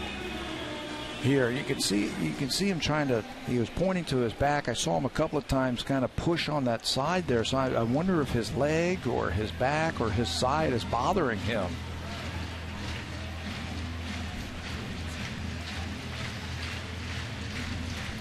What a play by Travis to get the second out. And a catch by Reyes on that short throw. You see he's nodding that everything seems to be okay, but it didn't take long for Gibby or George Poulos to get out there, that they see something.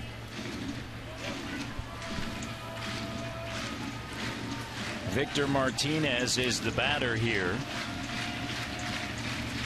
Jays looking to end a 3-game slide and to pick up their 17th road victory of the season, and their first on this 10-game road trip, game 3 of the road trip, and trying to avoid a sweep, up 10-5 here in the bottom of the 9th.